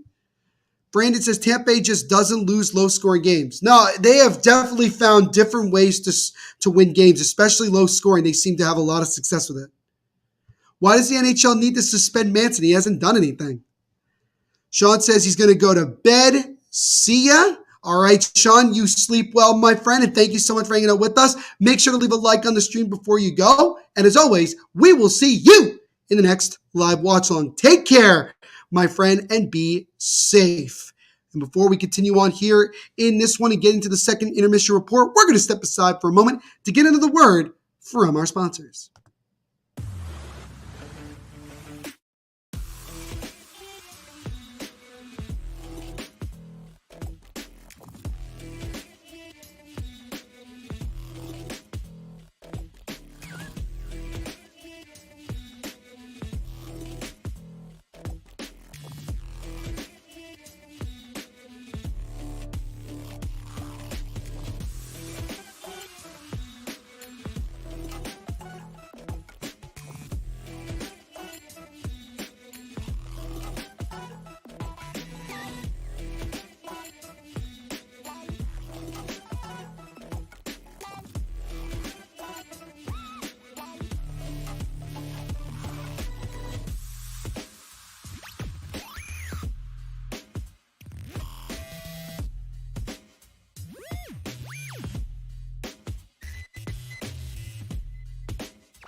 All right, team, time to bet NFL games.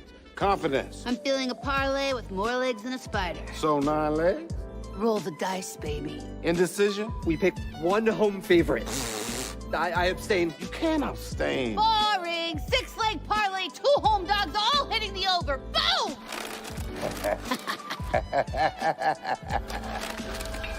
Download the DraftKings Sportsbook app and feel the NFL action like never before.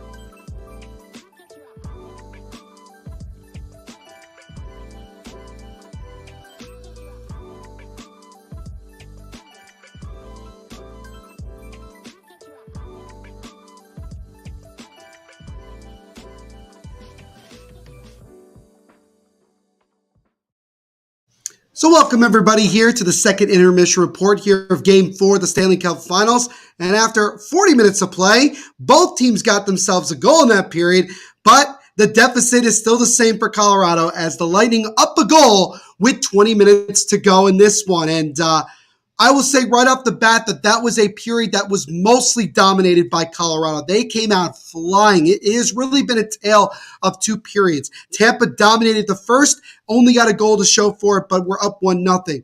Colorado, while yes, they did score and were certainly dominating that second period, they still gave up a goal and allowed Tampa to get the lead back and are still trailing by a goal with 20 minutes to go in this one. So again, Colorado, if they can keep up this intensity, especially if they get some more cracks on the power play, which has certainly been the difference for them in this one, they are giving themselves a really good chance to steal this game. It's a close 2-1 game, and this has the makings of a game that could potentially go to overtime.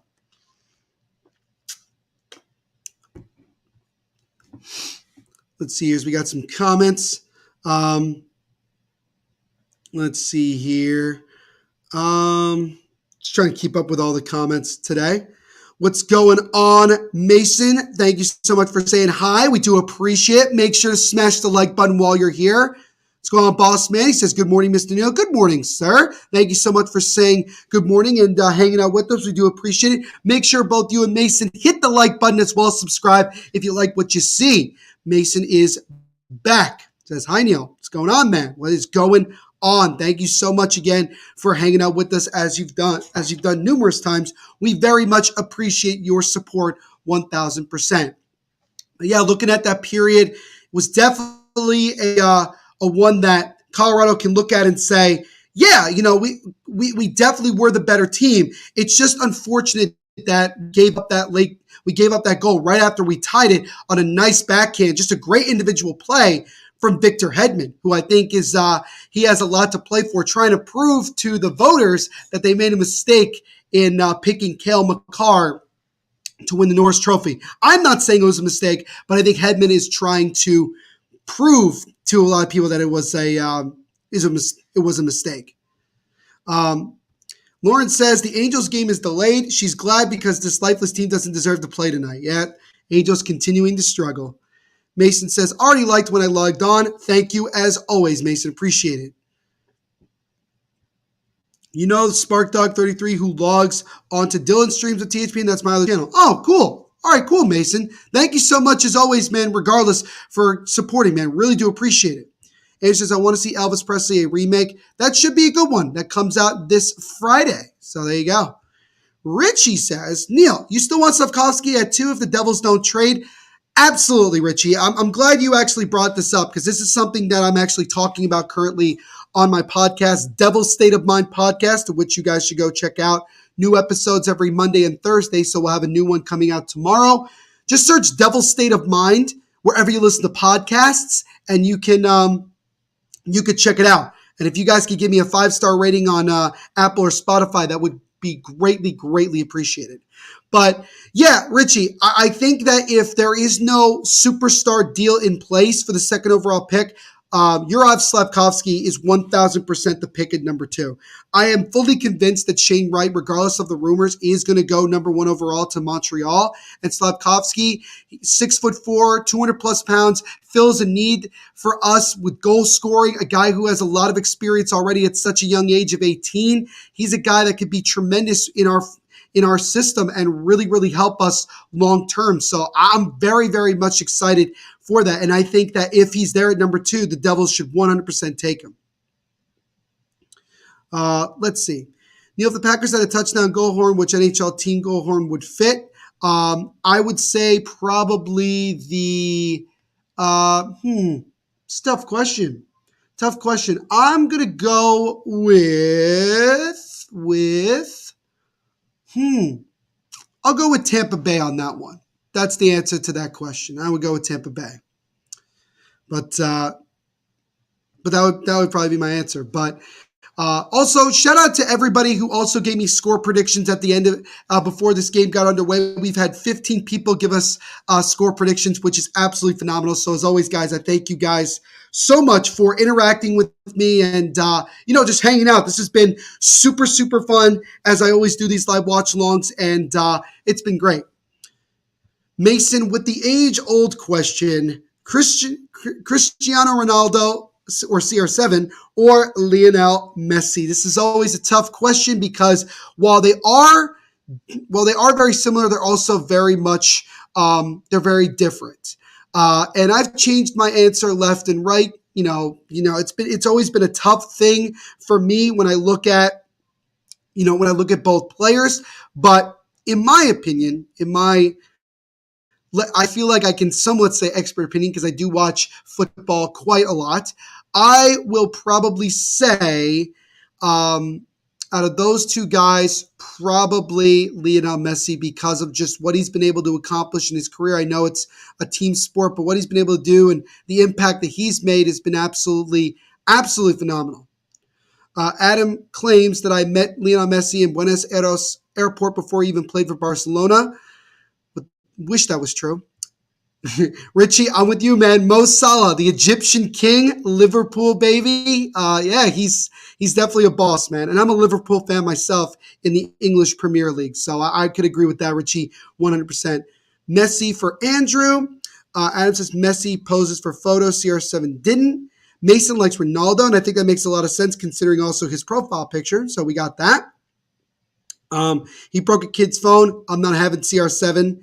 Archduke says Messi in a photo finish. So it's kind of even, probably leaning a little bit more towards Lionel Messi, but they're both great players in their own right who have made tremendous impacts in the game. And it will be very weird when the time comes that both of those guys are retired and no longer playing in the sport of soccer or football, whichever way you want to do it. I would love to see Messi and or Ronaldo come to the United States and play in Major League Soccer because I think it would be very good for the sport and helping it get its name out there more and making it more of a legit sport in North America. I think Messi, I think is definitely coming on the next 2 years or year to Inter Miami. I don't know about Cristiano Ronaldo. That would be kind of an interesting thing. With that, it would be great if both of them could be in the league. But I guess we'll see what happens. May said, he's good. Salah, we watched Liverpool high listy at school at our class. Cool. Very cool, Mason. Very cool indeed. Yeah, Mo Salah has become a great player in his own right, really helping Liverpool become the dominant club that they have been over the last handful of years. I'm happy that he's still at Liverpool. I'm sad that Sadio Mane left today and he signed with Bayern. But I feel confident, though, that Jurgen Klopp and Liverpool will be able to find a solid guy to pick up the slack with Mane now moving on to greener pastures, I guess. Nobody liked Ronaldo except me. I mean, people don't like Ronaldo, I think, because of his personality, quite frankly. Andrew says, I'm heading out, Neil. Have a good night, and the chat as well. Andrew, as always, man, thank you so much for hanging out with us. You are the best. We appreciate your support. Don't forget to leave a like on the stream as always. We will see you in the next live watch along. You take care, my friend. You take care. Ramon says, we'll see if Argentina does not choke in the World Cup. Yes, that's something that that Messi has not been able to accomplish in his career. And I believe that this is the last go around for him, he said. So we'll see if he can end his international duties on a high note. Neil, if I decide to watch the MLS, which LA team should I follow? The LA Galaxy or the Los Angeles FC? If you want a more traditional, like longer term, franchise, LA Galaxy. If you want a new up and coming, newer team to follow, LAFC. That would be my suggestion. I'm a New York Red Bulls fan because I live in the New York, New Jersey area. Currently, the Red Bulls are playing NYCFC in the U.S. Open Cup. I know they're winning. Last time I checked, I don't know if the game ended. But I would say probably, depending on how, what type of environment that you want. If you want old school tradition or if you want, new school, new team trying to make a name for itself. Which team is better, Galaxy or LAFC? Right now, I think it's the Galaxy, if I'm not mistaken. Mason saying Ronaldo Sue. All right, fair enough. Galaxy, some people are saying Galaxy. I lean toward Man United players. David Beckham, that makes sense. He did play for the Galaxy, but now with Inter Miami.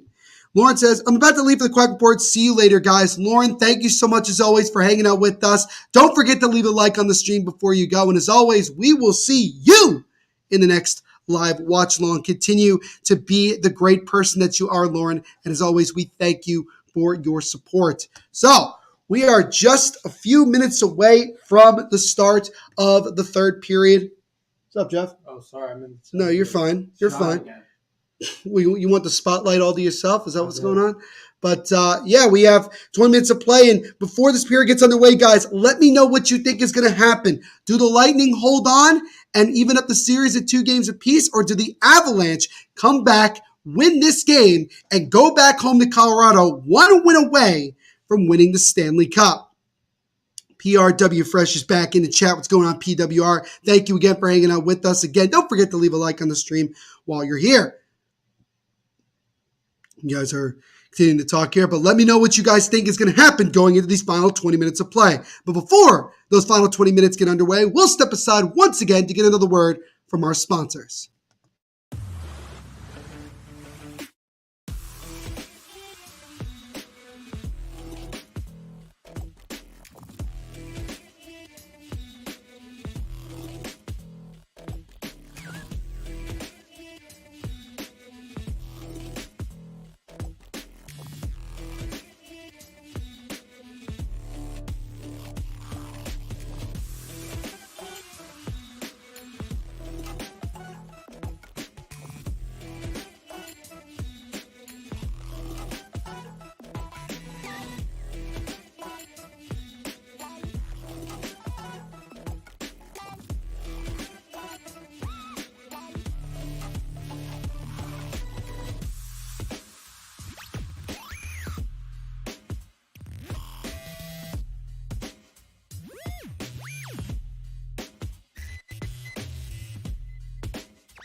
All right, team, time to bet NFL games.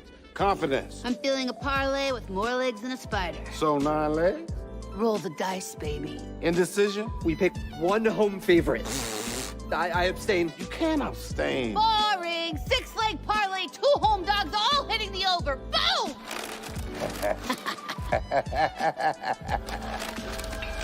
Download the DraftKings Sportsbook app and feel the NFL action like never before.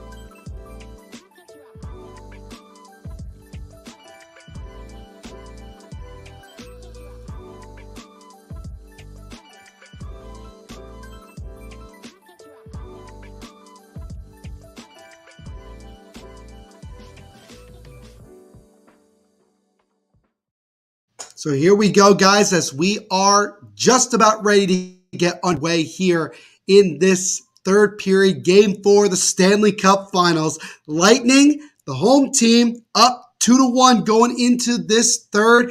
Both teams have had a dominant period, and now we'll see what these teams have in store for us. Again, what's at stake?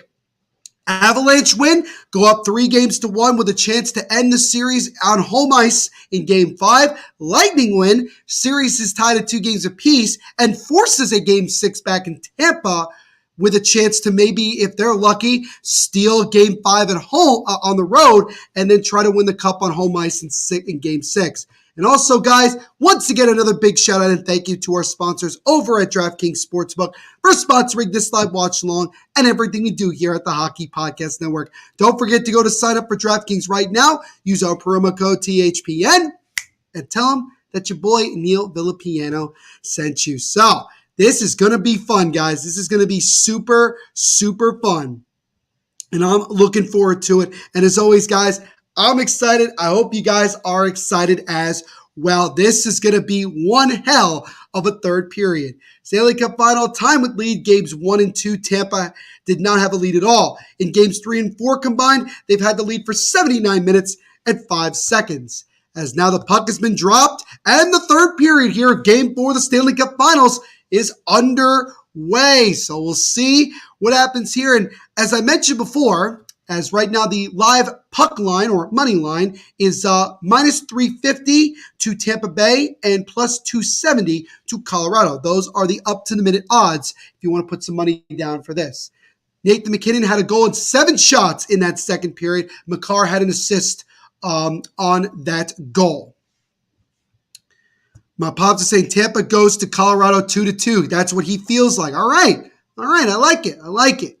Anthony Cirelli, a goal and 5 shots on goal, while Victor Hedman has the go-ahead goal right now. He also has 4 shots on goal on his own. And then Nikita Kucherov comes up the right side, now into the right corner. He gets crunched by Bowen Byron. Puck comes out in front, but the Avalanche take it away. Valley Nichushkin comes, gets it over to Landeskog. Landeskog up the right board, stops on a dime, gives it off to Makar with a drive, and that one gets blocked in front. Eric Johnson takes a shot. It popped up in the air. Now Johnson gets it back, takes a wrist shot through traffic. He gets blocked again. Victor Hedman now with the puck. Hedman one-hands it over to Andre Palat, who will forehand it off the boards and back into the Colorado zone. 1:20 into this third period. Lightning still up 2-1. And I look at it right now. The next goal is super, super important. It really is. Tampa Bay Lightning were 31-1-4 when leading after 2 periods in the regular season. They are 7-1 in the playoffs when leading after 2. So they'll look to try to go to 8-1, try to get the win tonight. As a shot there from the left side gets blocked. So now Sergachev gets over to Riley Nash, who backhands it out. As now Jack Johnson gets back for Colorado and gets it over to Comfort. Comfort now back to Johnson. Shots are currently 26-22 in favor of Tampa Bay. As now Newhook comes to the zone, takes a shot, and it got blocked to the left corner. Nick Paul comes up the left boards. Nick Paul now chips it onto the left side. Corey Perry now goes into the left corner for Tampa Bay. Perry loses the puck and is taken away by Cogliano.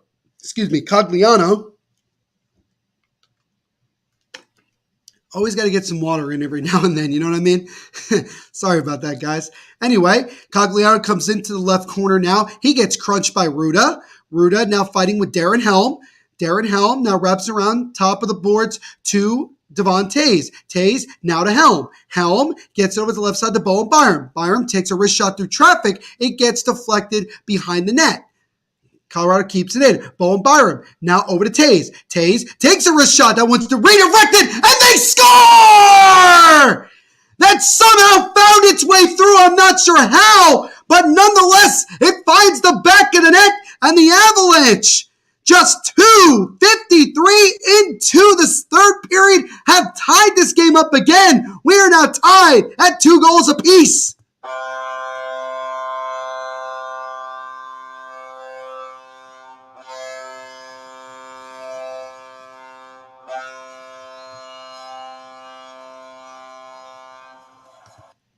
So it looks like it's Sturm that ends up scoring this one, 78 and white.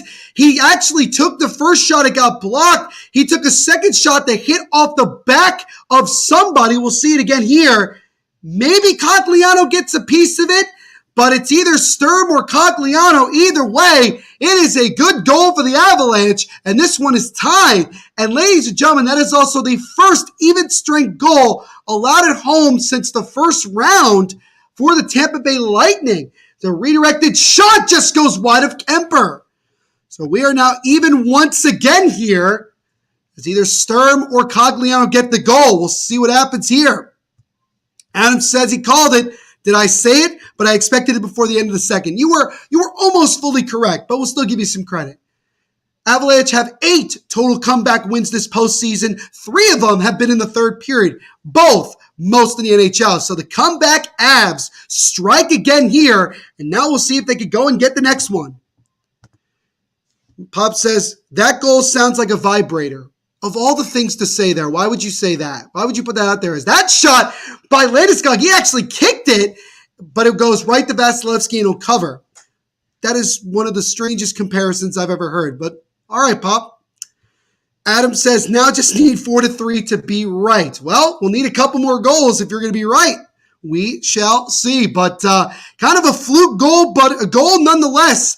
Both teams have gotten themselves a goal that I think the goaltenders would wish they would get back, but everything has been pretty much even. And this game has been just as exciting as game 1 was. Avalanche have 15 total goals in this final to the Lightning 11. And the difference has been, for the most part, is that shot just goes wide of Vasilevsky. The difference really is now an opportunity here. Takes a slap shot, fakes it, takes a shot. Diving stop there by Vasilevsky, or it might have been blocked either way. And now here comes Kucherov. Tries to get around Bowen Byram. Luke gets a step on him, but gets the puck knocked off his stick. But the Avalanche, a lot of their goals have come on the man advantage, while even strength has been more of a dominant thing for Tampa Bay, as nearly a turnover there by Darcy Kemper. That could have been a disaster right there. Got to be careful. White Vibrator got a comparison here. I know, that's kind of the strangest comparison I've heard tonight. Arctic says, the goal horn sounds like a junior high science experiment. Interesting. Adam says, how does it feel, Neil, for someone to say that? It's interesting, Adam, to say the least. Jacobs back says, not massive. The Avs missed a wide open net. No, I don't think they really did. It was more of a shot that just got blocked in front. But good opportunity there for Colorado. So again, Nico Sturm was one who took the shot again. I think they're going to give it to him, because I'm not sure if Cogliano got a piece of it, but it was either Cogliano or Sturm. Either way, they got themselves the goal. Pop says Hitachi. All right. So anyway, back to the game here. It's more important. Puck is chipped back into the Lightning zone here. Shots are currently 26-25 in favor of Tampa Bay. Bellemare gets it for Tampa, gets it over to Maroon, as we've just reached about 5 minutes into this third period. Game tied at 2 now, as Cogliano's going to get himself that goal there. The goal will be to him. Third goal of the playoffs, his first of the Stanley Cup Finals, ties this game up at 2. That came 2:57 into the third period as Ruda dumps it in for Tampa. Eric Johnson will go back and set it up for Colorado. So we'll see who gets the next goal. Will it take more than the rest of this third period to decide this game? Maybe. We'll see. Puck is dumped into the right corner. Rantanen feeds it in front to Lehkonen and couldn't get enough of it. Anthony Cirelli, who's back on the ice after leaving the second period early. Now Hagel loses control but gets the puck back. Hagel gets it over to Hedman, but it's taken away now by Nate McKinnon. McKinnon gets around Hagel. McKinnon now on the right corner, goes around the net, still with the puck. McKinnon drops it off to Taves. Taves back to McKinnon. McKinnon tries to take a shot, and that one goes wide to the right side. Arturi Lehkonen tries to make a backhand pass, intercepted by Cirelli, and that will go all the way down and be enough for an icing here against the Lightning. 13:50 to go in this third period. Still 2-2. Adam said, I expected the chat to explode after the Avs tied this up. I did as well. The chat's a little slow.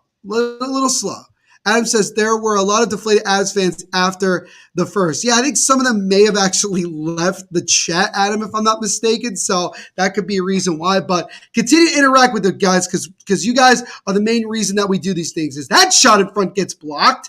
Hedman chips it out of the zone. Killorn tries to get there, and he'll whack it right at Darcy Kemper, who will slowly play it over to Bowen Byram. Byram now far side over to Josh Manson, who will dump it into the Lightning zone. as now Bogosian gets it in the right corner, has the puck taken away by Valeri Nichushkin. Nichushkin now comes in, takes a wraparound try. That one gets stopped by Vasilevsky. Now Sergachev will play it behind his own net for Tampa Bay. He'll wait for both teams to make a little bit of a change.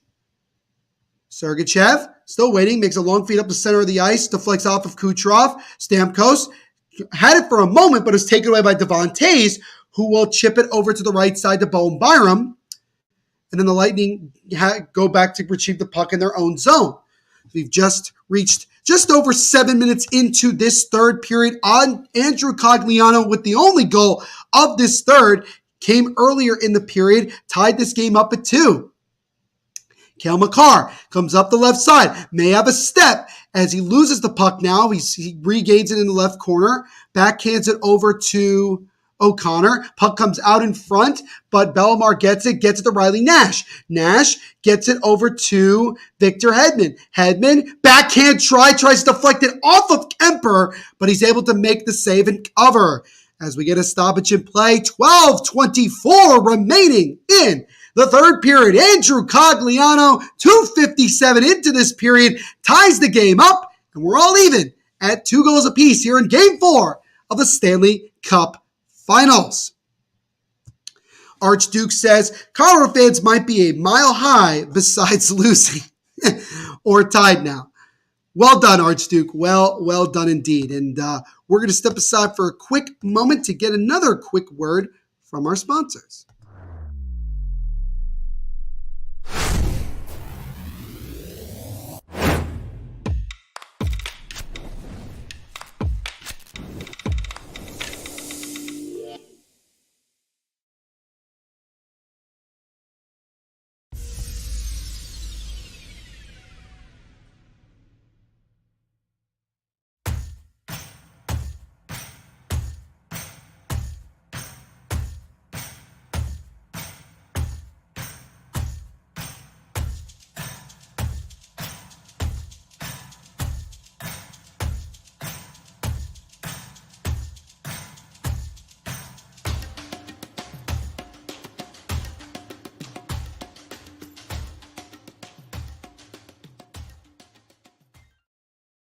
So if you're just tuning in to this live watch along, here's what you've missed so far here in Game 4 of the Stanley Cup Finals.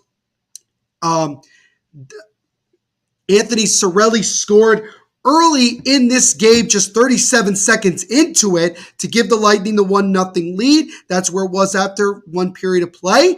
Both teams got themselves a goal in the second, a period that was mostly dominated by the Avalanche, but the Lightning had a 2-1 lead after 2.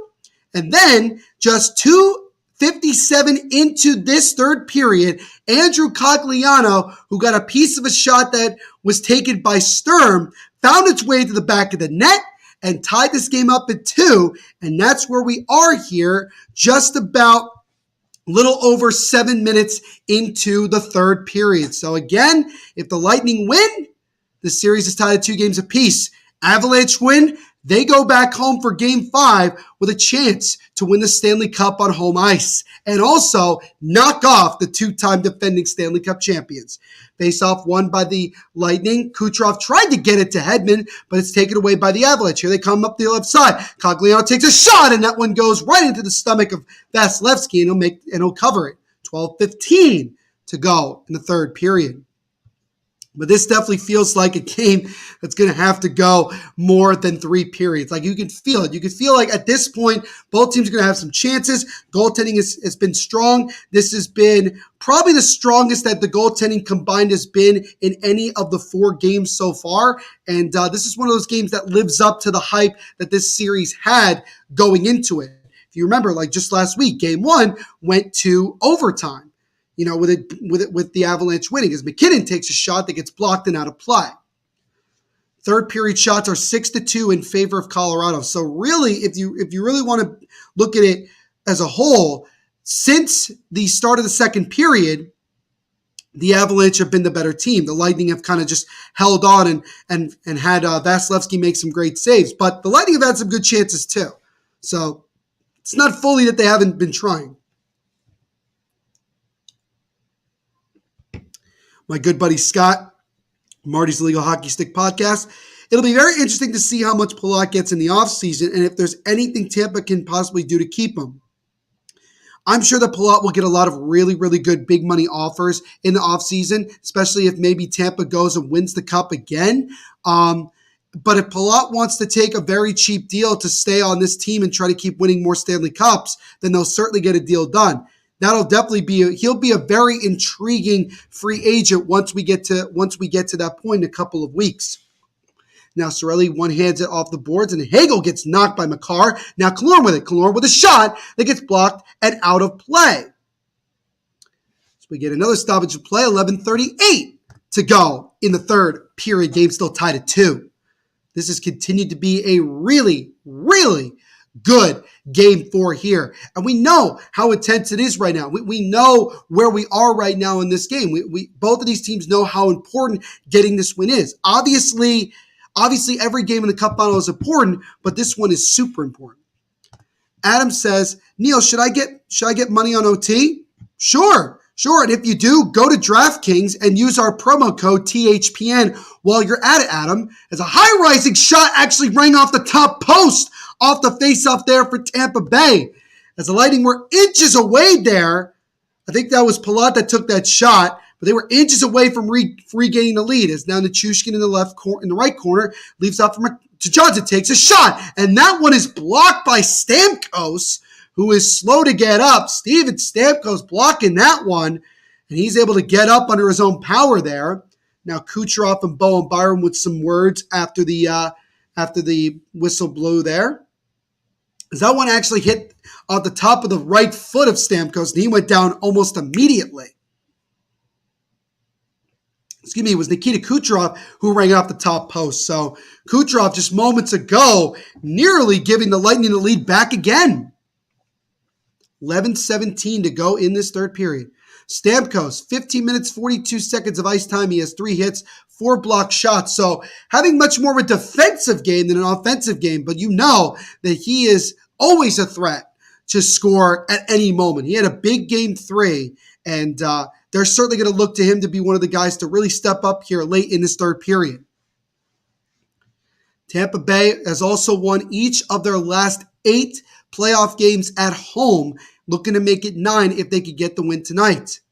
As now Killorn gets it over to Cirelli. Cirelli stays on sides, or no, he actually didn't. The ref blew a whistle for offsides.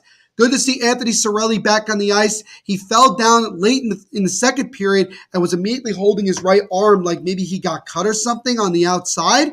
So he went into the locker room, but it looks like he's okay because he's playing here right now in this third for the Lightning. Both coaches looking on here. Face off in front of the Avalanche bench. Won by Colorado, and they'll look to set it up. Bowen Byram gets it with 11 minutes exactly to go in this one. As now Rantanen gets knocked down, no penalty. Might have been Burakovsky. I know there's a couple 90s. Might have missed that one. Now Sergachev gets it over to McDonough. McDonough will dump it in. Faceoffs have been 25-21 in favor of Tampa Bay, so relatively even, relatively. Cirelli now gets it for Tampa, and he backhands it over to Ruda. Ruda comes up the right side, and he'll dump it into the Colorado zone. Colorado gets there first and wraps it around over to Bowen Byram. Byram now gets it over to Nazem Kadri.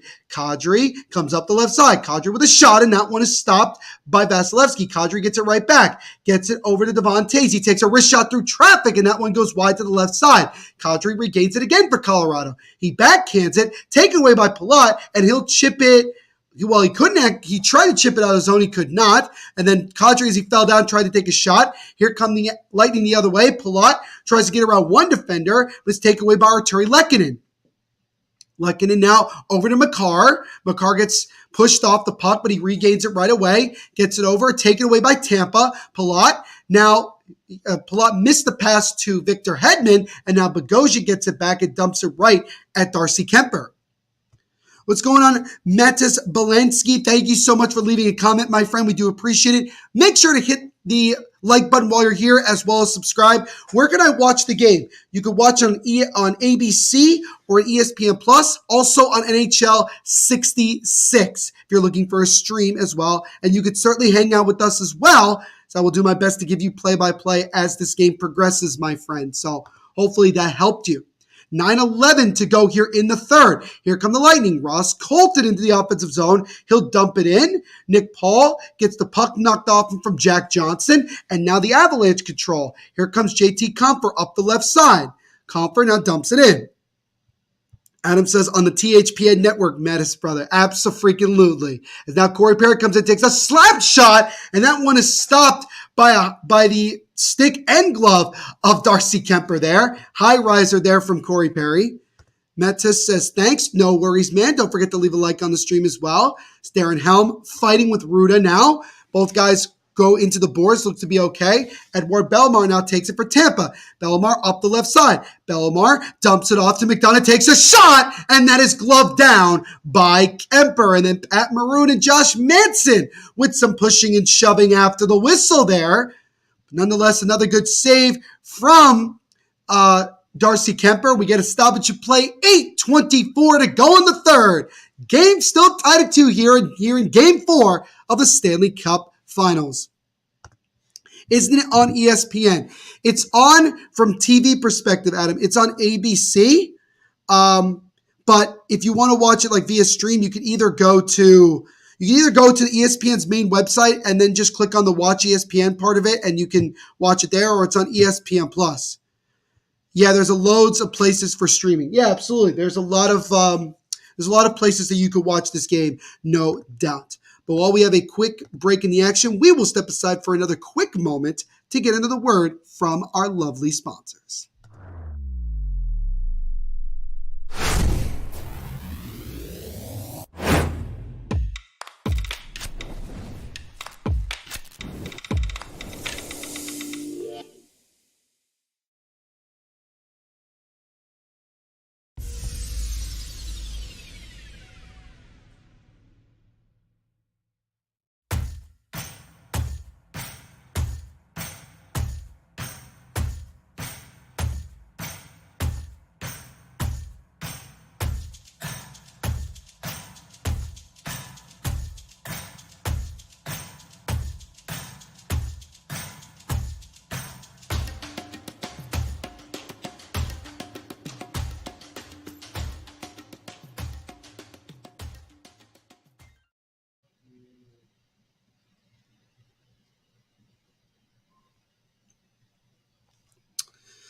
Just had to answer a message there. But again, a big thank you and shout out to our sponsors over at DraftKings Sportsbook for sponsoring this live watch along and everything we do here at the Hockey Podcast Network. Make sure to go over to DraftKings right now and use our promo code THPN. And don't forget, tell them that your boy Neil Villapiano sent you. So we are getting later and later here in this third period, game tied at 2 goals apiece. And we know how big that next goal is going to be, regardless of who gets it. Archduke says, have a TV on and 2 laptops in front of me at the moment. Ramon, I respect the dedication, man. I absolutely love it. 8:24 to go here in this third. Face off 1 in the defensive zone by Colorado, and McCarr dumps it out. But Cirelli takes it back at center ice. Both teams kind of wacky at center ice. Andre Palat, 2 game-winning goals in final 2 minutes of regulation in Eastern Conference Finals. First player with 2 in single postseason. Palat continuing to add what has been a tremendous resume for him, and a guy who's going to get a really good amount of money, regardless of what happens the rest of these finals. He's going to get a lot of money in the offseason. Puck deflects out of play with 7:57 to go in this one. And I got to be honest with you guys, I feel more and more as this period progresses that this game's going to have to go to overtime. You could see it. You could feel it. You could feel that this has to go to overtime. This has just been an exciting game since it started. Face-off won by Tampa. Killorn tries to one-hand it out of the zone. Colorado keeps the pressure in, keeps the puck in. McDonough. Actually, the ref blew the whistle. I guess they called an offsides there. Don't really agree with that, but hey, whatever. So Arturi Lehkonen is called for the offsides there against Colorado. So the Avalanche looking to try to steal a game on the road, something that neither team has done through the first 3 games. And again, looking to try to grab the commanding 3-1 series lead and go home for Game 5 back at home to win the Stanley Cup at the Ball Arena, which would obviously be huge for them. As now the Avalanche win the faceoff here. Steven Stamkos, 23 faceoffs won back in Game 3. That's a career high for him, whether it be in the regular season and or playoffs. So really, as a Lightning player gets knocked down, I think the Lightning were looking for a penalty. Refs said no. Lightning fans furious there that Killorn did not get it. Well, that Killorn didn't draw a penalty there. So now Ruda gets the puck for Tampa Bay. It hits off the glass and into the Colorado zone. Shots are currently 31-27 in favor of Tampa Bay. Tampa Bay has been leading in shots on goal for pretty much the entirety of the game. As now Kadri backhands it into the left corner back in the Tampa zone. Sergachev gets pinned by Landeskog, but he gets it over to Corey Perry, who now makes a feed to Ross Colton. Colton comes in, takes a wrist shot and a high riser that goes wide to the right side. Tried to surprise Kemper there, but still made the save. Offensive zone time, 13-12 for Colorado, 10:46 for Tampa Bay. As now Tampa Bay has it, toe drag takes a shot, and that one deflects up and out of play with 6:40 to go in this one. Sergachev with that last shot there. Couldn't get enough. Mikhail Sergachev, who really stepped up late in the Eastern Conference Finals, I'm sure looking for some plays there. And they showed the replay just moments ago of Hedman getting knocked down. You could definitely make an argument that could have been a tripping penalty against Landeskog. He kind of hit Hedman low there and looked like it could have been a trip, but the ref said play on there. And Hedman definitely not happy with that. He has the most recent goal for Tampa. He has a goal, 5 shots in 21 minutes and 27 seconds of ice time.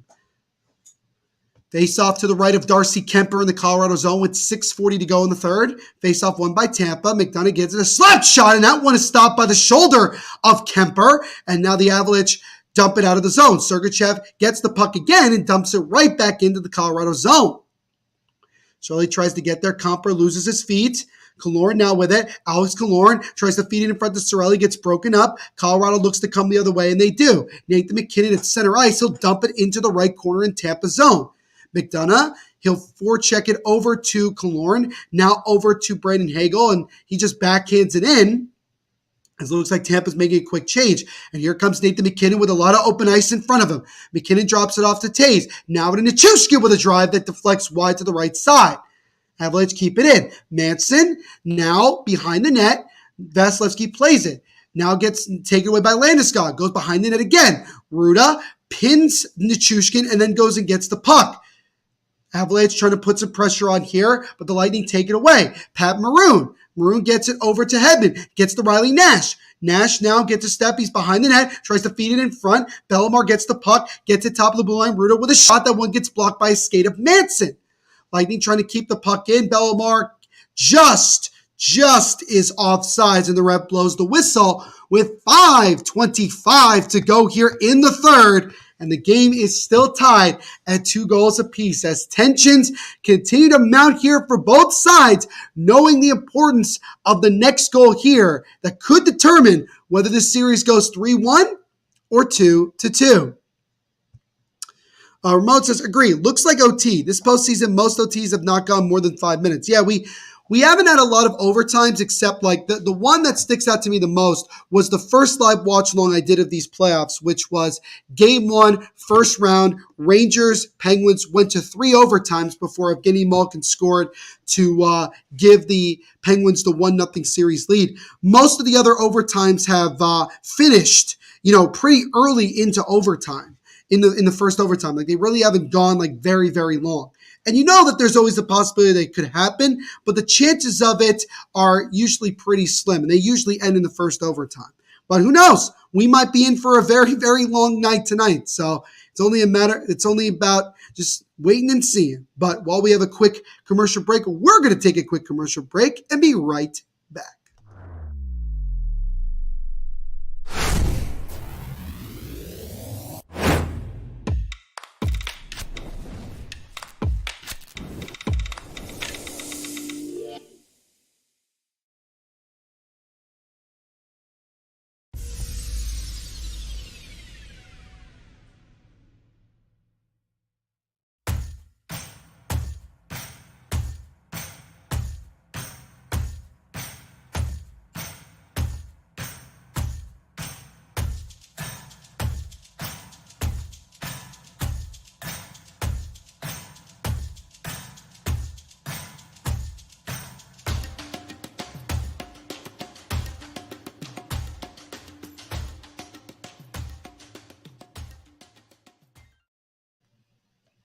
So here we go, guys. Just under 6 minutes to go in this third period.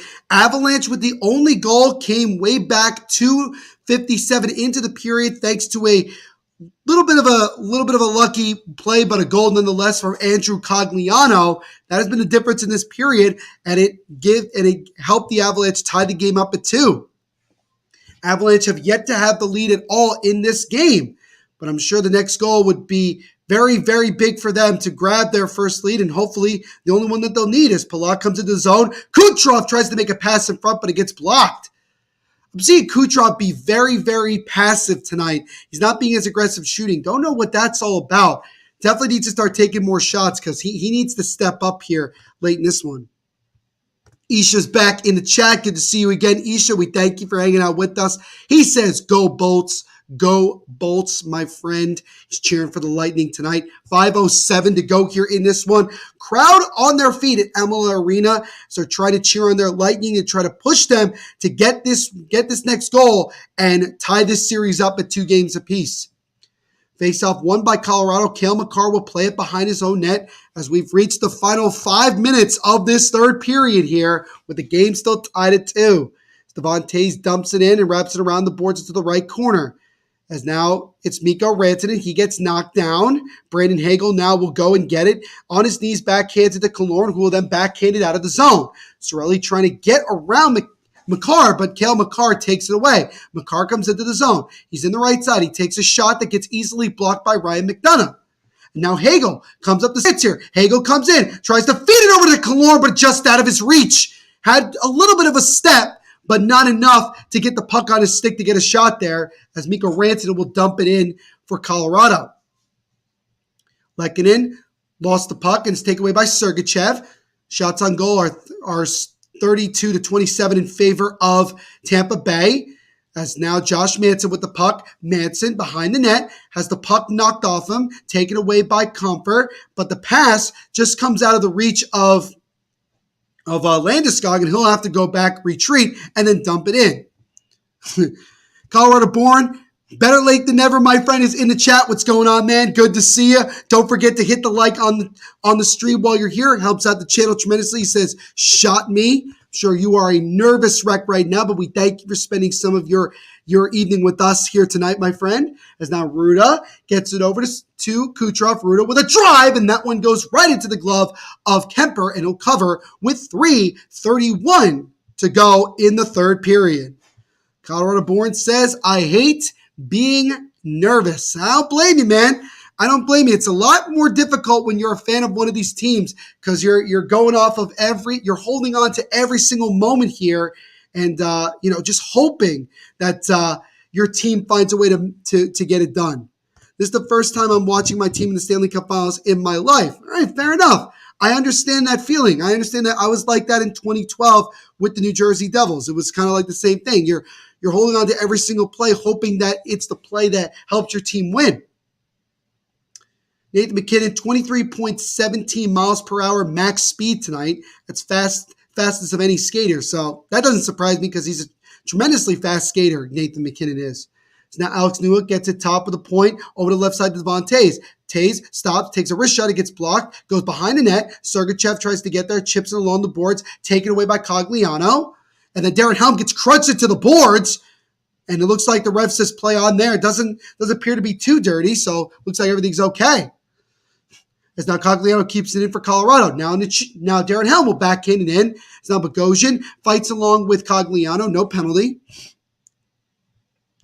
Let's go on, Steven Candler. Thank you so much for leaving a comment, my friend. We do appreciate it. Make sure to smash the like button while you're here and subscribe as well. Helps out the channel. He says, Ule Maki. This is Ule Maki. Okay.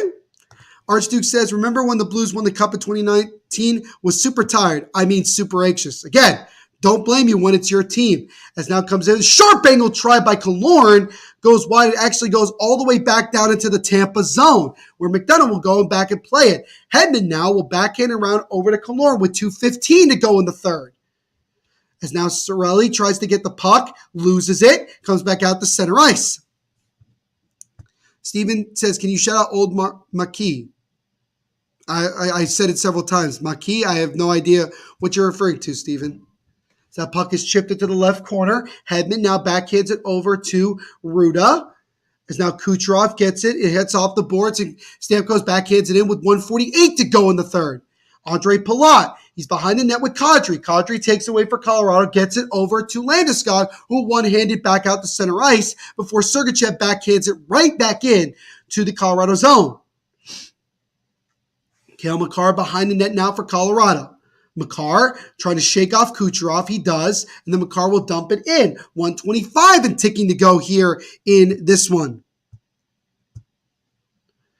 As now here comes Ross Colton up the side. Makes a long pass to the other side to Victor Hedman. Hedman looking, drops it off to Ross Colton. Colton trying to use the power move. He gets crunched into the boards. Lightning looking for a penalty there. It looked like it could have been. Lightning keeping it in. Victor Hedman now over to Ross Colton. Now to Hedman. Hedman with a wrist shot through traffic. That one is stopped. Backhand try to stop by Kemper as well. Two good saves there. Nick Paul keeps it in for Tampa. Paul now top of the blue line. Paul still with it now. Gets over McDonough. McDonough fakes the shot. Gets to Hedman. Hedman with a wrist shot through traffic that goes wide to the right side. Hedman now takes a sharp angle try of a soft one, and Kemper will cover with 41.3 to go in this one. Game still tied at 2. Shannon says, hey, sorry, y'all. Someone with trailer broke down, had to help. No worries, Shannon. Hopefully everything is okay, my friend. And glad to see you back in the chat. Steven says, pronounce Old Mock. I have no idea what you're even referring to be quite honest with you. Carl Board says, I'm very lightheaded and this ain't even an elimination game. No, but you know, obviously, how thrilling it's going to be if Colorado wins and also how deflating it's going to be if they lose. Same thing with Tampa. Face-off in the offensive zone for Tampa here. Face-off won by the Lightning. Killorn gets it to Sergachev, and he gets the puck taken away. And now Darren Helm will flip it, and it actually goes right into the Avalanche bench. No penalty.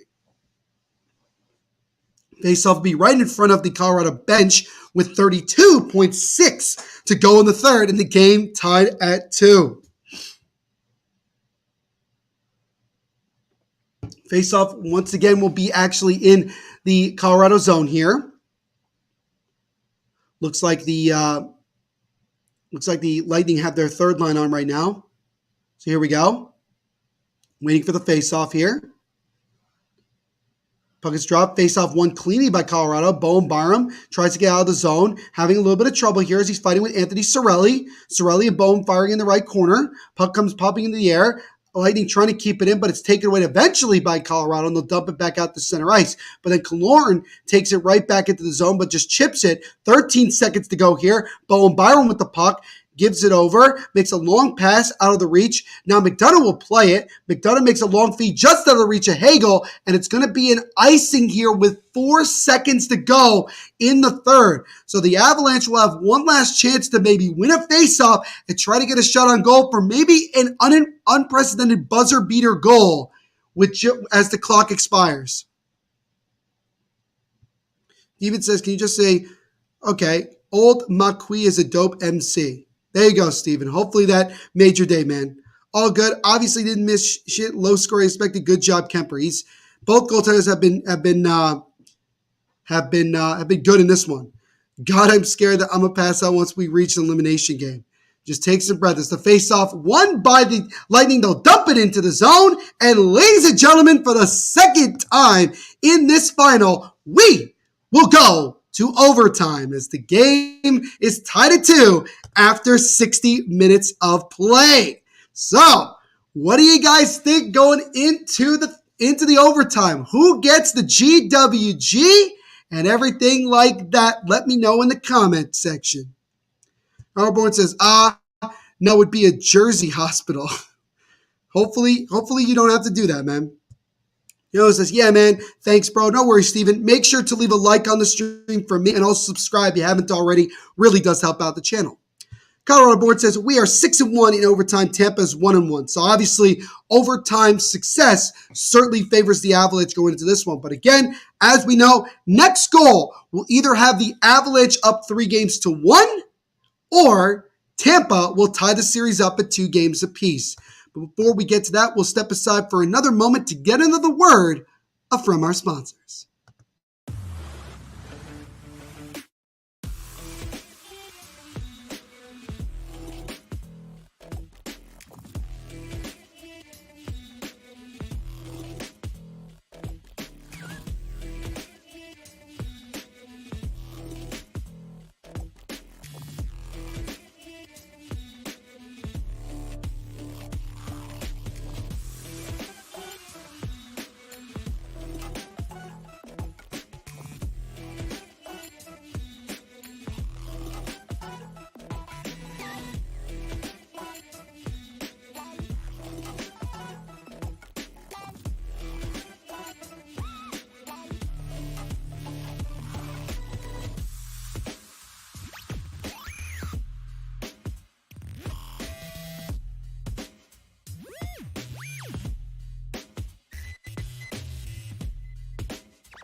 All right, team, time to bet NFL games.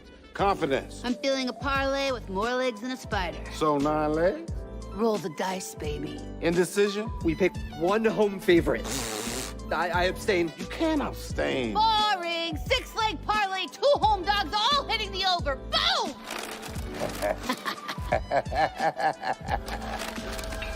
Download the DraftKings Sportsbook app and feel the NFL action like never before.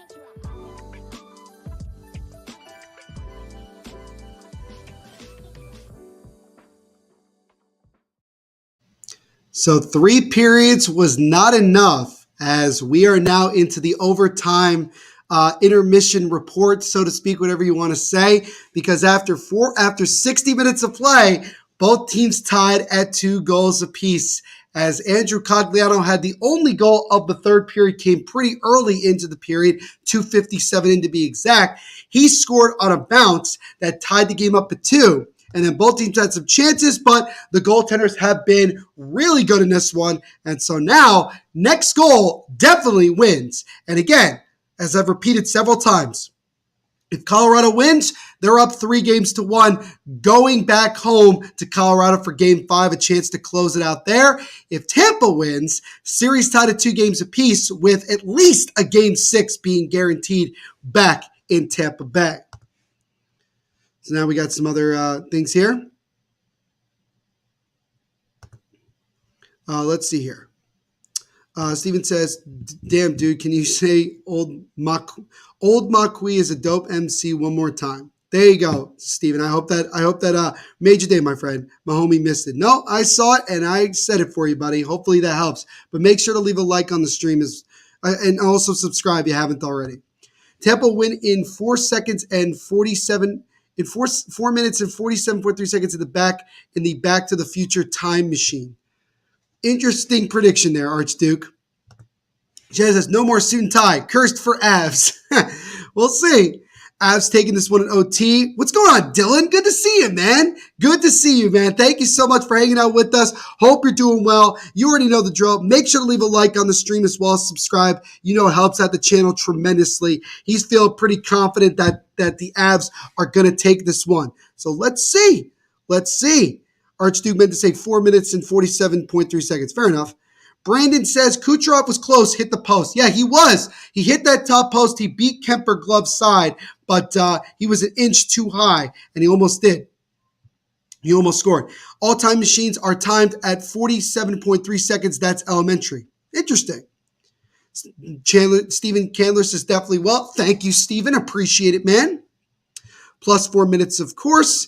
All Sports Adam says Tampa in overtime it is. I'll take it, Neil. All right, man. All righty indeed.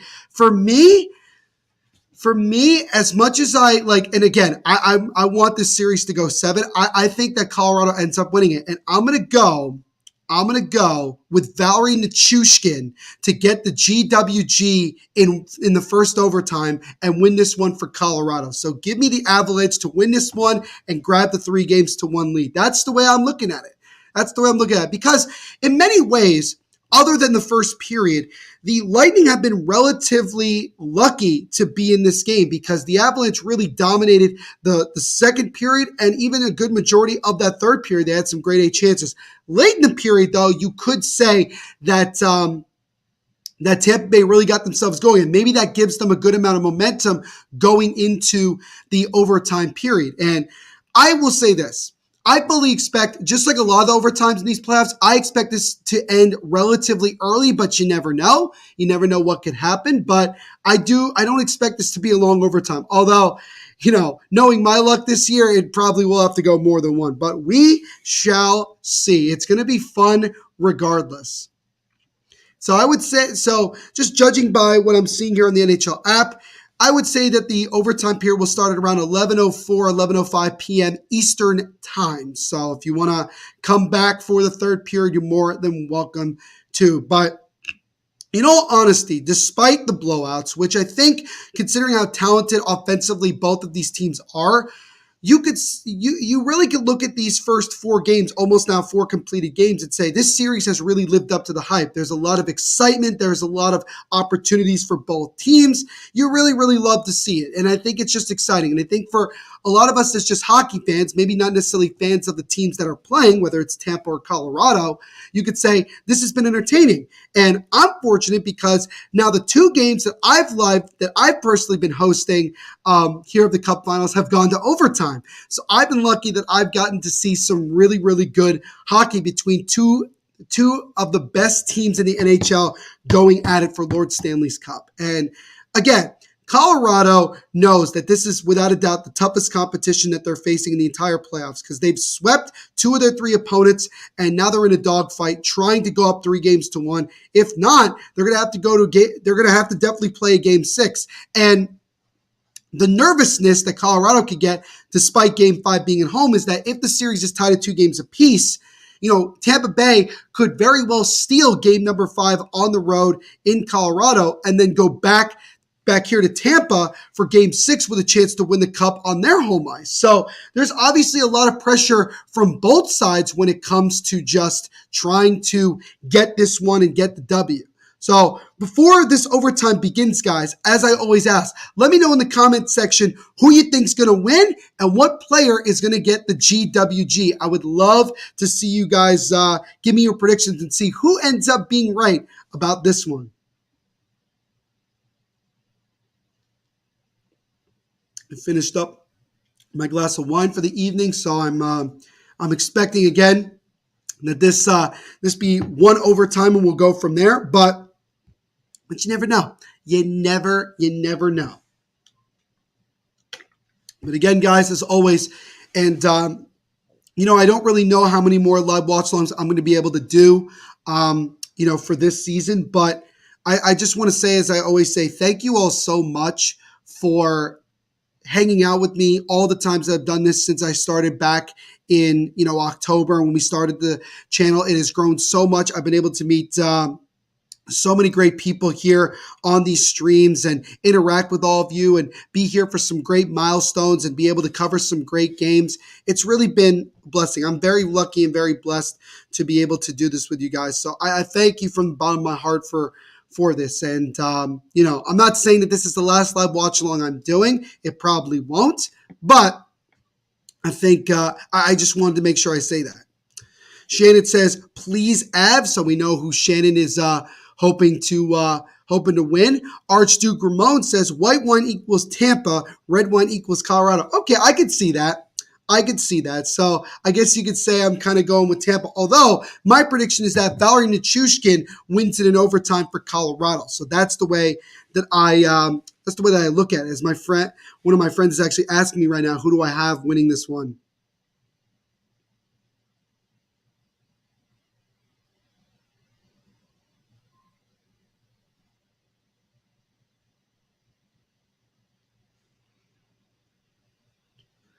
I felt a lot more confident in Tampa Bay when this game started, and obviously they got off to such an early lead, 37 seconds into this one, so you felt like, okay, going to be it. But this has been a really, really back and forth game in many different ways, and so that's what we're seeing here, and this is going to be really intense. And I'll say this, although I picked Colorado to win this game, if I were to pick somebody for Tampa to win this one, I'm going to go with a guy who has won each of the last 3 Stanley Cups, and that is Pat Maroon.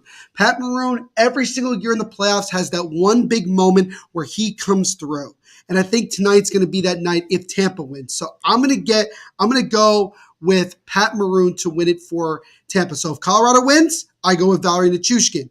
If Tampa Bay wins, I'm going to go with Pat Maroon. Because again, you always want to go with the guys that maybe are not the star players that you least expect that come through in these hero type situations. That's kind of the way that I look at it. But let me know, as always, guys, your predictions in the chat before this overtime gets underway. And we'll see if it's going to take one overtime or if we're in for a very long night here at Game 4 of the Stanley Cup playoffs. Again, either Colorado goes up 3-1 or Tampa ties the series up at 2 games apiece.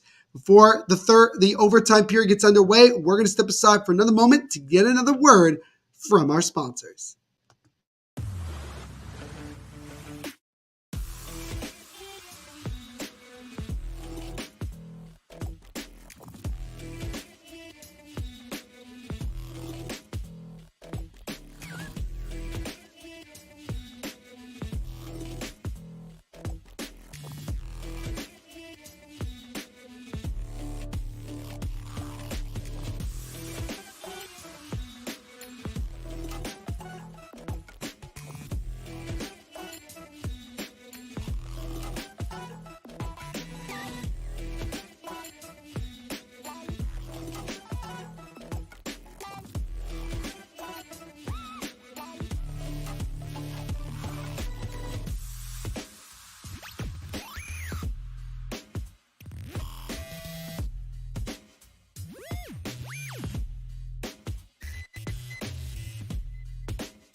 All right, team, time to bet NFL games. Confidence. I'm feeling a parlay with more legs than a spider. So 9 legs? Roll the dice, baby. Indecision? We picked one home favorite. I abstain. You can't abstain. Boring. 6-leg parlay, 2 home dogs, all hitting the over. Boom!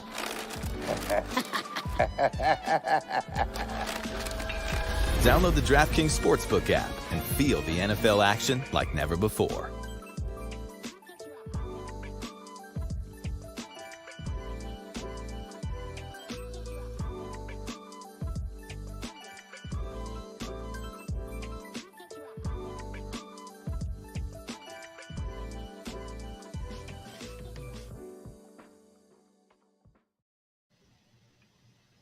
So here we go, guys, as the first overtime here of Game 4 of the Stanley Cup Finals is about ready to get underway, and we'll see if either team's got the GWG in them in this one, and which guy is going to be the hero, whether it's going to be Colorado or Tampa Bay. We are going to find out in just a few short moments. Shannon says, sad for all who are not here. Neil is great. Shannon, I really appreciate all the compliments that you give me every single time I do one of these streams. It really, really does mean a lot to me. It really puts a smile on my face, and it really gives me the motivation to keep doing these and come on here and give you guys the best content that I can, and continue to try to pursue more of a broadcasting career. And I appreciate that so many of you guys like how I do it and think that I do a good job, and it really means a lot to me. So thank you, Shannon. I really appreciate it. She also says, let's get some. Absolutely. So the players are at center ice. The puck has been dropped, and overtime here in Game 4 of the Stanley Cup Finals is underway. This is the 15th overtime game in these playoffs. 3 ended in the first 90 seconds. We'll see how long it takes for this one. As Killorn intercepts it now for Tampa. Killorn stops on a dime, but it's taken away by Devontae's. Now, I should also mention that there really won't be commercial breaks either. Like these overtimes are going to fly by.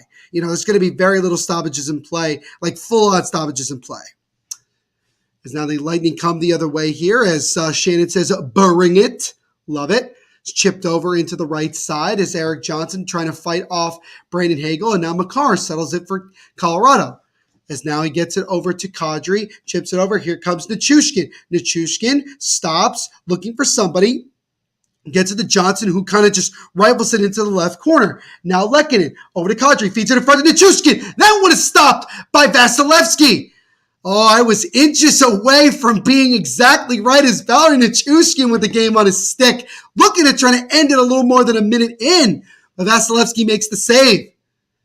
As now Bowenbaum drops it off for Erik Johnson, and he'll dump it out. It's going to go all the way down and be enough for an icing here against the Avs.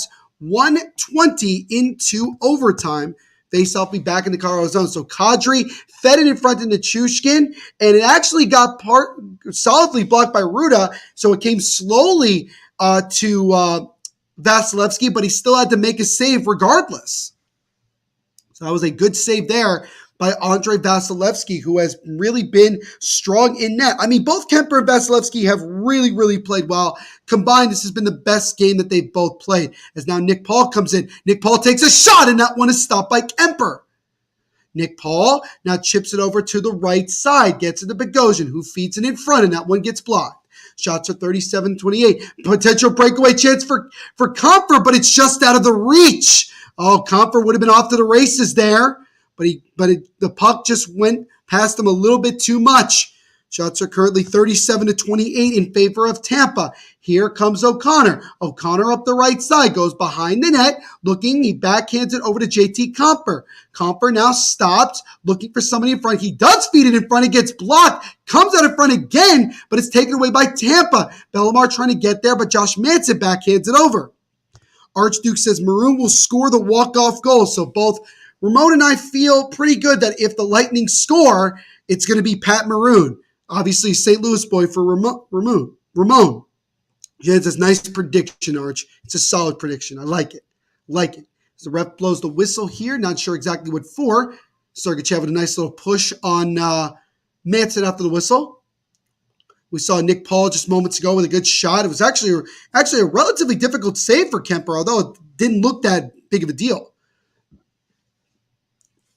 Bowen Byram, the young, was he now like a second-year player? 23 minutes, 39 seconds of ice time, 4 shots, 1 block. He has had a very solid game, the young defenseman. Shannon says Godzilla scores. Who is Godzilla? Shannon, help me out here. Help me out. I'm not sure exactly who Godzilla is.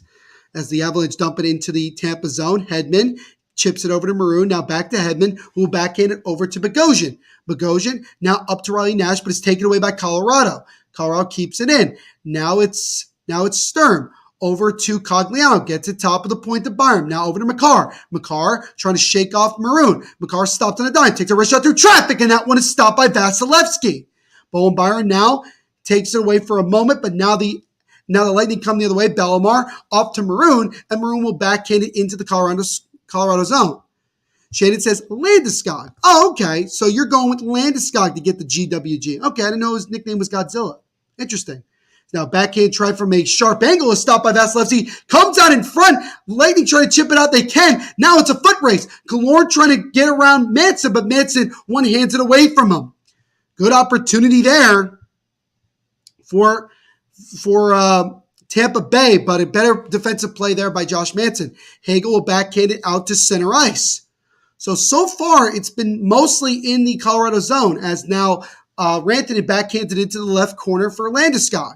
Landeskog wraps it around, gets it over to Rantanen, who gets the puck knocked off him from Hedman. Hedman now, he'll slowly backhand it over to Sergachev, and then Sergachev will do a high-rising backhand as he tried to get it to Hagel, but just out of the reach, and Kemper will get it, and he'll just cover it here. Exactly 4 minutes into the first overtime here, 16 minutes exactly to go in this overtime. So far, I think the Avalanche have had the better of the chances, and really was just that one opportunity earlier from Valeri Nichushkin. The best chance so far, I think, is from Nick Paul, who took that slapper that ended up hitting up high on Kemper. Face off to the left of Kemper in the Colorado zone. Face off won by Colorado, as now Makar gets it over. McDonough keeps it in for Tampa Bay. McDonough now in the left corner. He chips it over, try to get it to Kucherov, but now Bowen Byram takes it away for Colorado. Now Nichushkin gets it, take it away. Here comes McDonough. He's pretty much by himself. Drops it off now to Andre Palat. Palat now behind the net, still with the puck. Palat gets it top of the blue line over to the left side to McDonough. McDonough with a wrist shot that goes completely wide to the left side. Palat keeps it in for Tampa Bay. Stamkos, the puck was just out of his reach there. Fans wanted a holding penalty, but the ref says play on. So the puck is running out center ice. Here comes Nichushkin. Nichushkin with the puck. Tries to weave his way through, but it's broken up by Ruda. Ruda slowly gets it over to Stamkos, and the Lightning make a long feed over to Kucherov. Can he stay on sides? He does. Kucherov tries to make a pass, but he whiffed on it. Stamkos has the puck between his skates, and it's taken away by Colorado. Long pass here. Might be a chance, a breakaway opportunity, and a great save by Vasilevsky as he robs O'Connor on a partial breakaway there. Oh, O'Connor with the game on his stick, but Vasilevsky shuts the door. Archie Rowan says, now the song Godzilla is stuck in my brain. Shannon says, me and my friend call him Godzilla. Interesting nickname. What's going on, Jacqueline? Thank you so much for leaving a comment, my friend. We do appreciate it. Make sure to smash that like button as well as subscribe as well if you haven't already. Really does help out the channel. She says, that's exactly the type of commentating that is great when you can't see. Thank you. Awesome. Go Lightning. Thank you for the compliments, Jacqueline. I really appreciate it. Don't forget, like I said, to leave a like on the stream and subscribe. It's Devon Tays with a drive that just goes wide. Jacob says, nice save, Teddy Vassy. And then also Jacqueline says, yes, thank you. No worries, Jacqueline. Thank you for hanging out with us tonight. Really appreciate your support. This looks like we get an icing here against the Lightning. So see a replay again, Devontae shot. I actually hit the post. Wow. So it actually beat Vasilevsky, but it rang off the post. It deflected off the stick of Killorn and nearly got past Vasilevsky and in. That would have been the game. Face-off won by the Lightning. It's Nick Paul takes it out of the zone. Nick Paul now will chip it into, well, I think he tried to, but it actually deflected out of play. Got a new subscriber. Jacqueline just subscribed. Jacqueline, thank you so much for subscribing, my friend, and also liking the stream as well. Everybody welcome Jacqueline, the newest subscriber of the Hockey Podcast Network YouTube channel. Thank you, Jacqueline. You are the best. Colorado Reborn says, I tried to stand up and I fell back into my chair. I'm very nervous. Bro,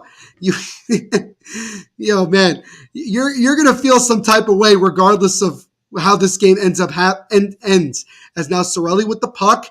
Cirelli gets it top of the line. Sergachev with a shot that gets blocked. Doesn't even come close to the net. Jacqueline says, huh? And then a smiling emoji. Love it, Jacqueline. Love your enthusiasm. Absolutely love it. So now we get a stoppage of play here. Not sure exactly. Might have been an offsides here. Shots on goal, 38-31 in favor of Tampa Bay. So face-off, I think, will come just outside the Tampa zone. Both goaltenders really on their game. If you're a fan of goaltending, like I am myself, this is the type of game that you really appreciate, where both goaltenders are just trading good saves. Shannon says, nervous and happy, Cup, baby. Yeah, I know. Especially if you're just a fan of hockey, you're watching this, you're pretty excited. Mikhail Sergachev, 3 hits, 6 block shots in just over 30 minutes of ice time. It's impressive. He's had a really good game. Colorado born. He says, I'm surprised number 71 is in the game. My brother thought his arm broke in the second period. Yeah, it looked pretty serious because he skated very quickly to the bench, but he's been playing ever since. As now Kucherov tries to feed it in front, and it's broken up by Colorado. Christian Santiago as here comes Nichushkin. Nichushkin feeds it over, takes the shot, and that one is stopped by Vasilevsky. And then Landeskog goes hard into the boards, no penalty. Let's go, Avs. It's time to beat the Bolts. All right, Christian, like your enthusiasm. Jacqueline's giving the Bolts emoji so we know who she's cheering for. As it gets knocked down there, as some fans look like they wanted a penalty there. Haven't had a penalty in the longest time. And it's got to be blatantly obvious, I think, at this point. I think it would be fair to say.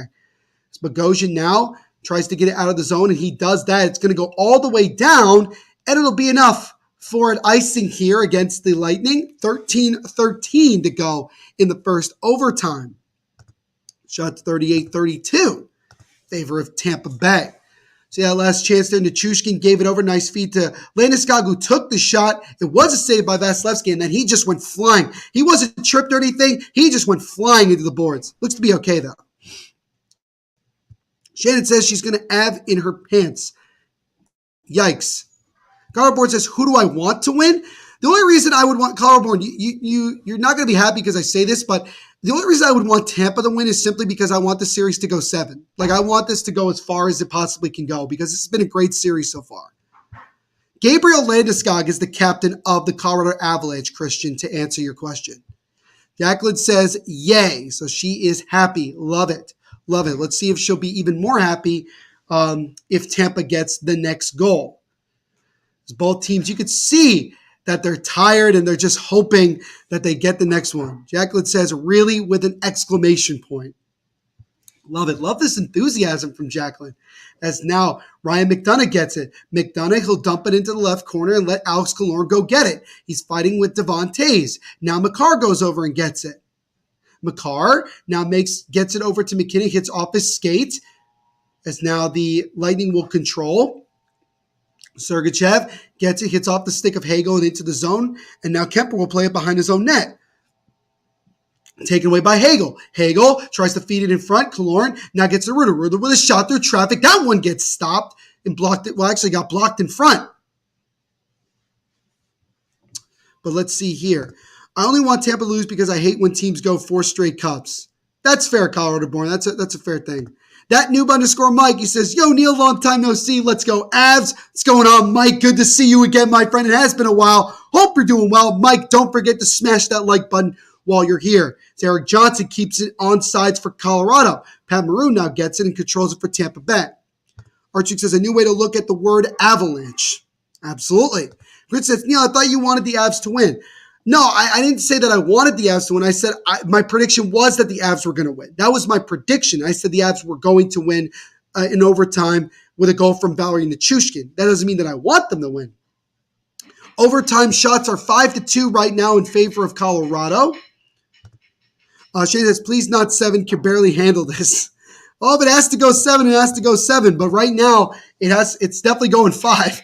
Bowen Byram drops up Nichushkin. Nichushkin with an opportunity. Tries to feed it in front to Bowen Byram. And he rang it off the post. Oh, he had an open net and he rang it off the post. Manson gets it over to Bowen Byram. Byram on the right side gets a one-time shot from Manson. And that one is gloved down and covered by Vasilevsky. Oh my goodness, the Avs were inches away from going up 3-1. But the post is the friend there for Vasilevsky, and then he makes a good save after that. Bowen Byram, nearly the hero for Colorado. Got another new person in the chat, just for games, says, come on, Avs, thank you so much for leaving a comment. Don't forget to leave a like on the stream as well as subscribe. Jacqueline says, ooh. Jacob says, oh my effing God, Vassy. Shannon says, yes, Avalanche in your pants rhymes, lol. Jacqueline says, dang. And the Colorado born is just dying right now. He just wants this game to end. As now Makar with a shot that gets blocked. Avalanche trying to keep the puck in. Colorado born says, I hate how good Vassy is. He is great. He is great, man. He really is. As now here come the Lightning the other way. Alex Killorn.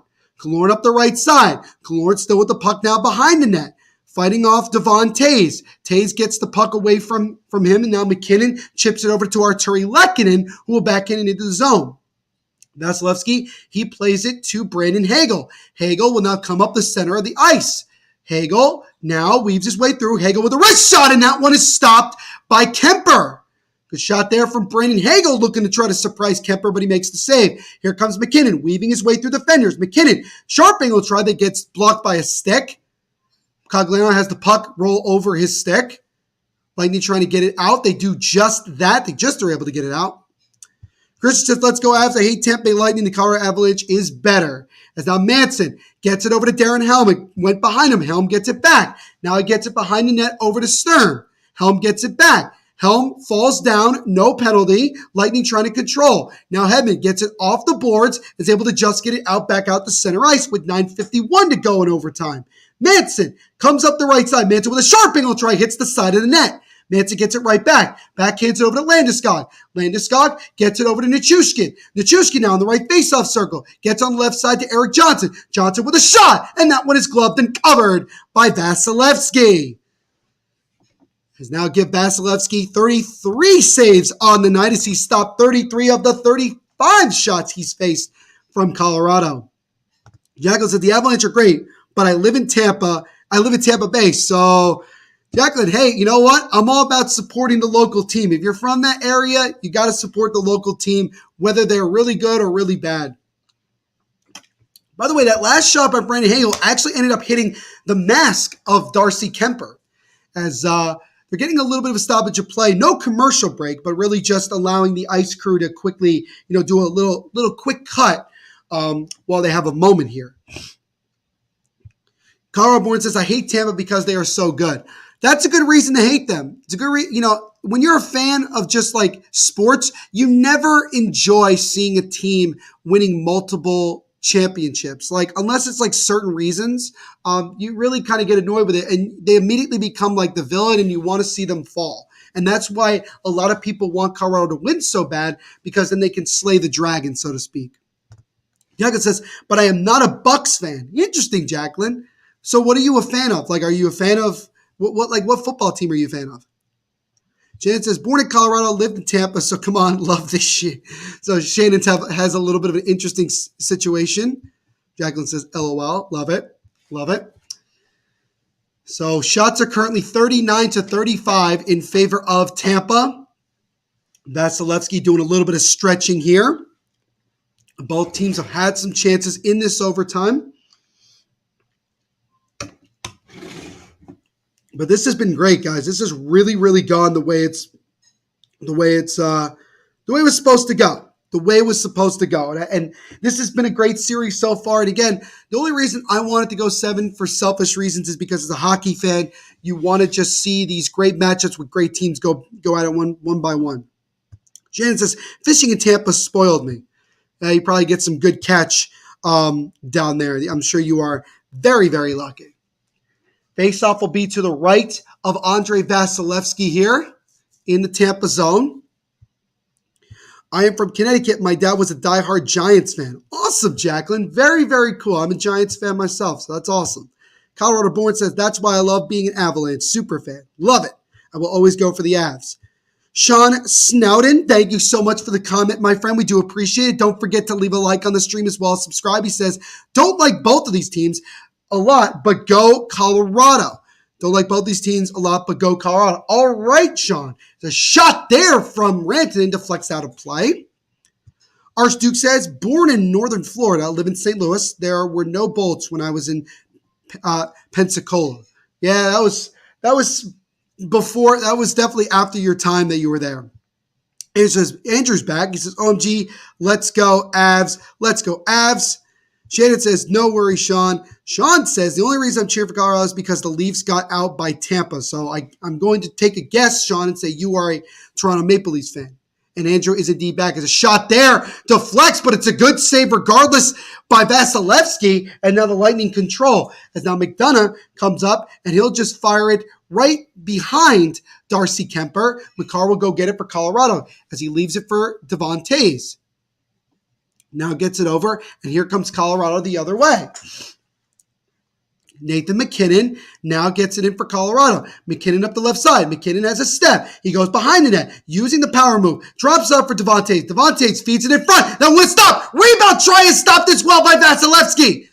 Colorado keeps it in. MacKinnon takes a wrist shot. That one is blocked. MacKinnon gets it right back. Now to Manson. Back to MacKinnon on the right side. MacKinnon feeds it in front. Gets blocked. Landeskog now controls it for Colorado. MacKinnon now controlling it. MacKinnon holds, slowly gets it over to Devon Toews. Toews now over to Josh Manson. Manson has the puck chipped away from him. Brandon Hagel, he turns it over to MacKinnon. Opportunity for Manson, but he couldn't get a shot up. Manson, sharp angle try, gets stopped by Vasilevsky, and then the Lightning clear it down. Will it be enough for an icing? No, the ref waves it off. So there you go. So Avalanche with some chances there. Coming right back into the zone. Opportunity for Country. That one is stopped and covered on a diving save by Andrei Vasilevsky. Vasilevsky with some big... Wait a minute. No, they said it was in. Oh, they said it was in. They score. Now some Country scores. And the Colorado Avalanche win in overtime. I'm so confused. I thought Vasilevsky made the save. But they said it went in.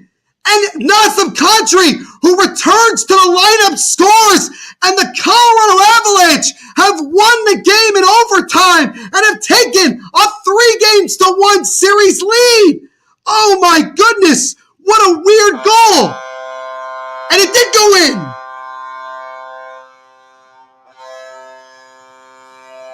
Wow. One more time.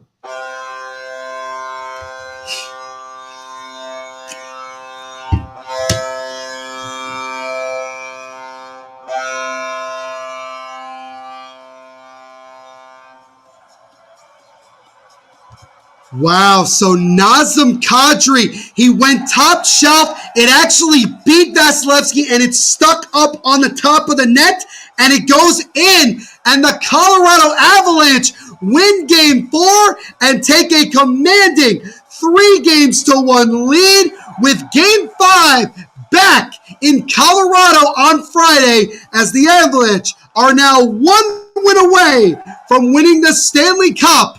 And they have a chance to do it on home ice. Wow. What a weird way to end it, but it's a goal nonetheless.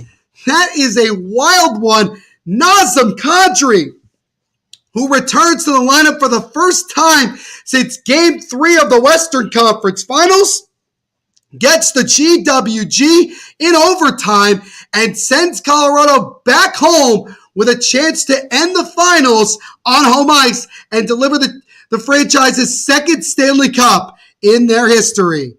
Wow. Wow. That is crazy. That is crazy. Everybody's saying, goal, maybe, let's go. Yeah, great game, Neil. You rock. Thank you. What a hell of a game. Jacqueline says, thank you. You are great. Thank you for finding us. Thank you so much for all of the support tonight. Is that a goal? Yes, it is a goal. Nazem Kadri with the winner. Mike says, yes, it is. 3-2 to the Avs. Mike, like and subscribe while you're here, my friend. Andrew says, let's go. Bunch of emojis from just 4 games. But wow, Nazem Kadri, his first career playoff overtime goal, wins it in the first overtime, in the Avalanche now up 3-1, 1 win away from winning Lord Stanley's Cup. And on that note, ladies and gentlemen, that will do it for me tonight for this live watch along. This was one hell of a game. Vector the Gamer says, yeah, Avalanche. Love it, man. Love it. Like and subscribe, guys, while you're here. PWR says Avs suck. But thank you all so much for hanging out with us tonight. Liking, subscribing, everything like that. You guys were unbelievable. That was a crazy way to end the game, but that was great. Make sure to like and subscribe to the channel while you're here. Also, hit the notification bell so you don't miss any new live watch-alongs that we do right here on the Hockey Podcast Network YouTube channel. Follow us on all social media platforms at HockeyPodNet or Hockey Podcast Network. Follow my personal Twitter at THENVPSHOW and my personal Instagram at NVPQB11. Marty's Illegal Stick Hockey Podcast. Great job, Neil, as always. Thank you. Thank you, Jacqueline, as well. Avs suck. Colorado Born says 1 win away. Avs suck. PWR is not happy. But go check out my podcast as well, Devil's State of Mind Podcast. New episodes every Monday and Thursday covering all things New Jersey Devils. So I got a new episode coming out tomorrow. Go check it out wherever you listen to podcasts. Just search Devil's State of Mind. You can follow my podcast on Twitter at Devil's State, Instagram at Devil's State of Mind, and you can like us on Facebook. Andrew says, we will do it. Awesome. Just for Game says, thanks, no worries. Thank you as well. Thank you as well. Colorado Born, yes, they have a chance on Friday to win the Stanley Cup. And Archduke says, rock on. Thank you, Neil. Thank you, Archduke. Rock on as well. But thank you all so much for hanging out with us tonight, and we will see you in the next live watch-along. Once again, the final score here tonight, Nazem Kadri gets the GWG in overtime, and the Colorado Avalanche win Game 4 and grab a 3-1 lead in the Stanley Cup Finals, and will now head back to Colorado with a chance to win the Cup on home ice. Everyone continue to be the awesome people that you are, and as I always say at the end of every live watch along, you make sure to rock on.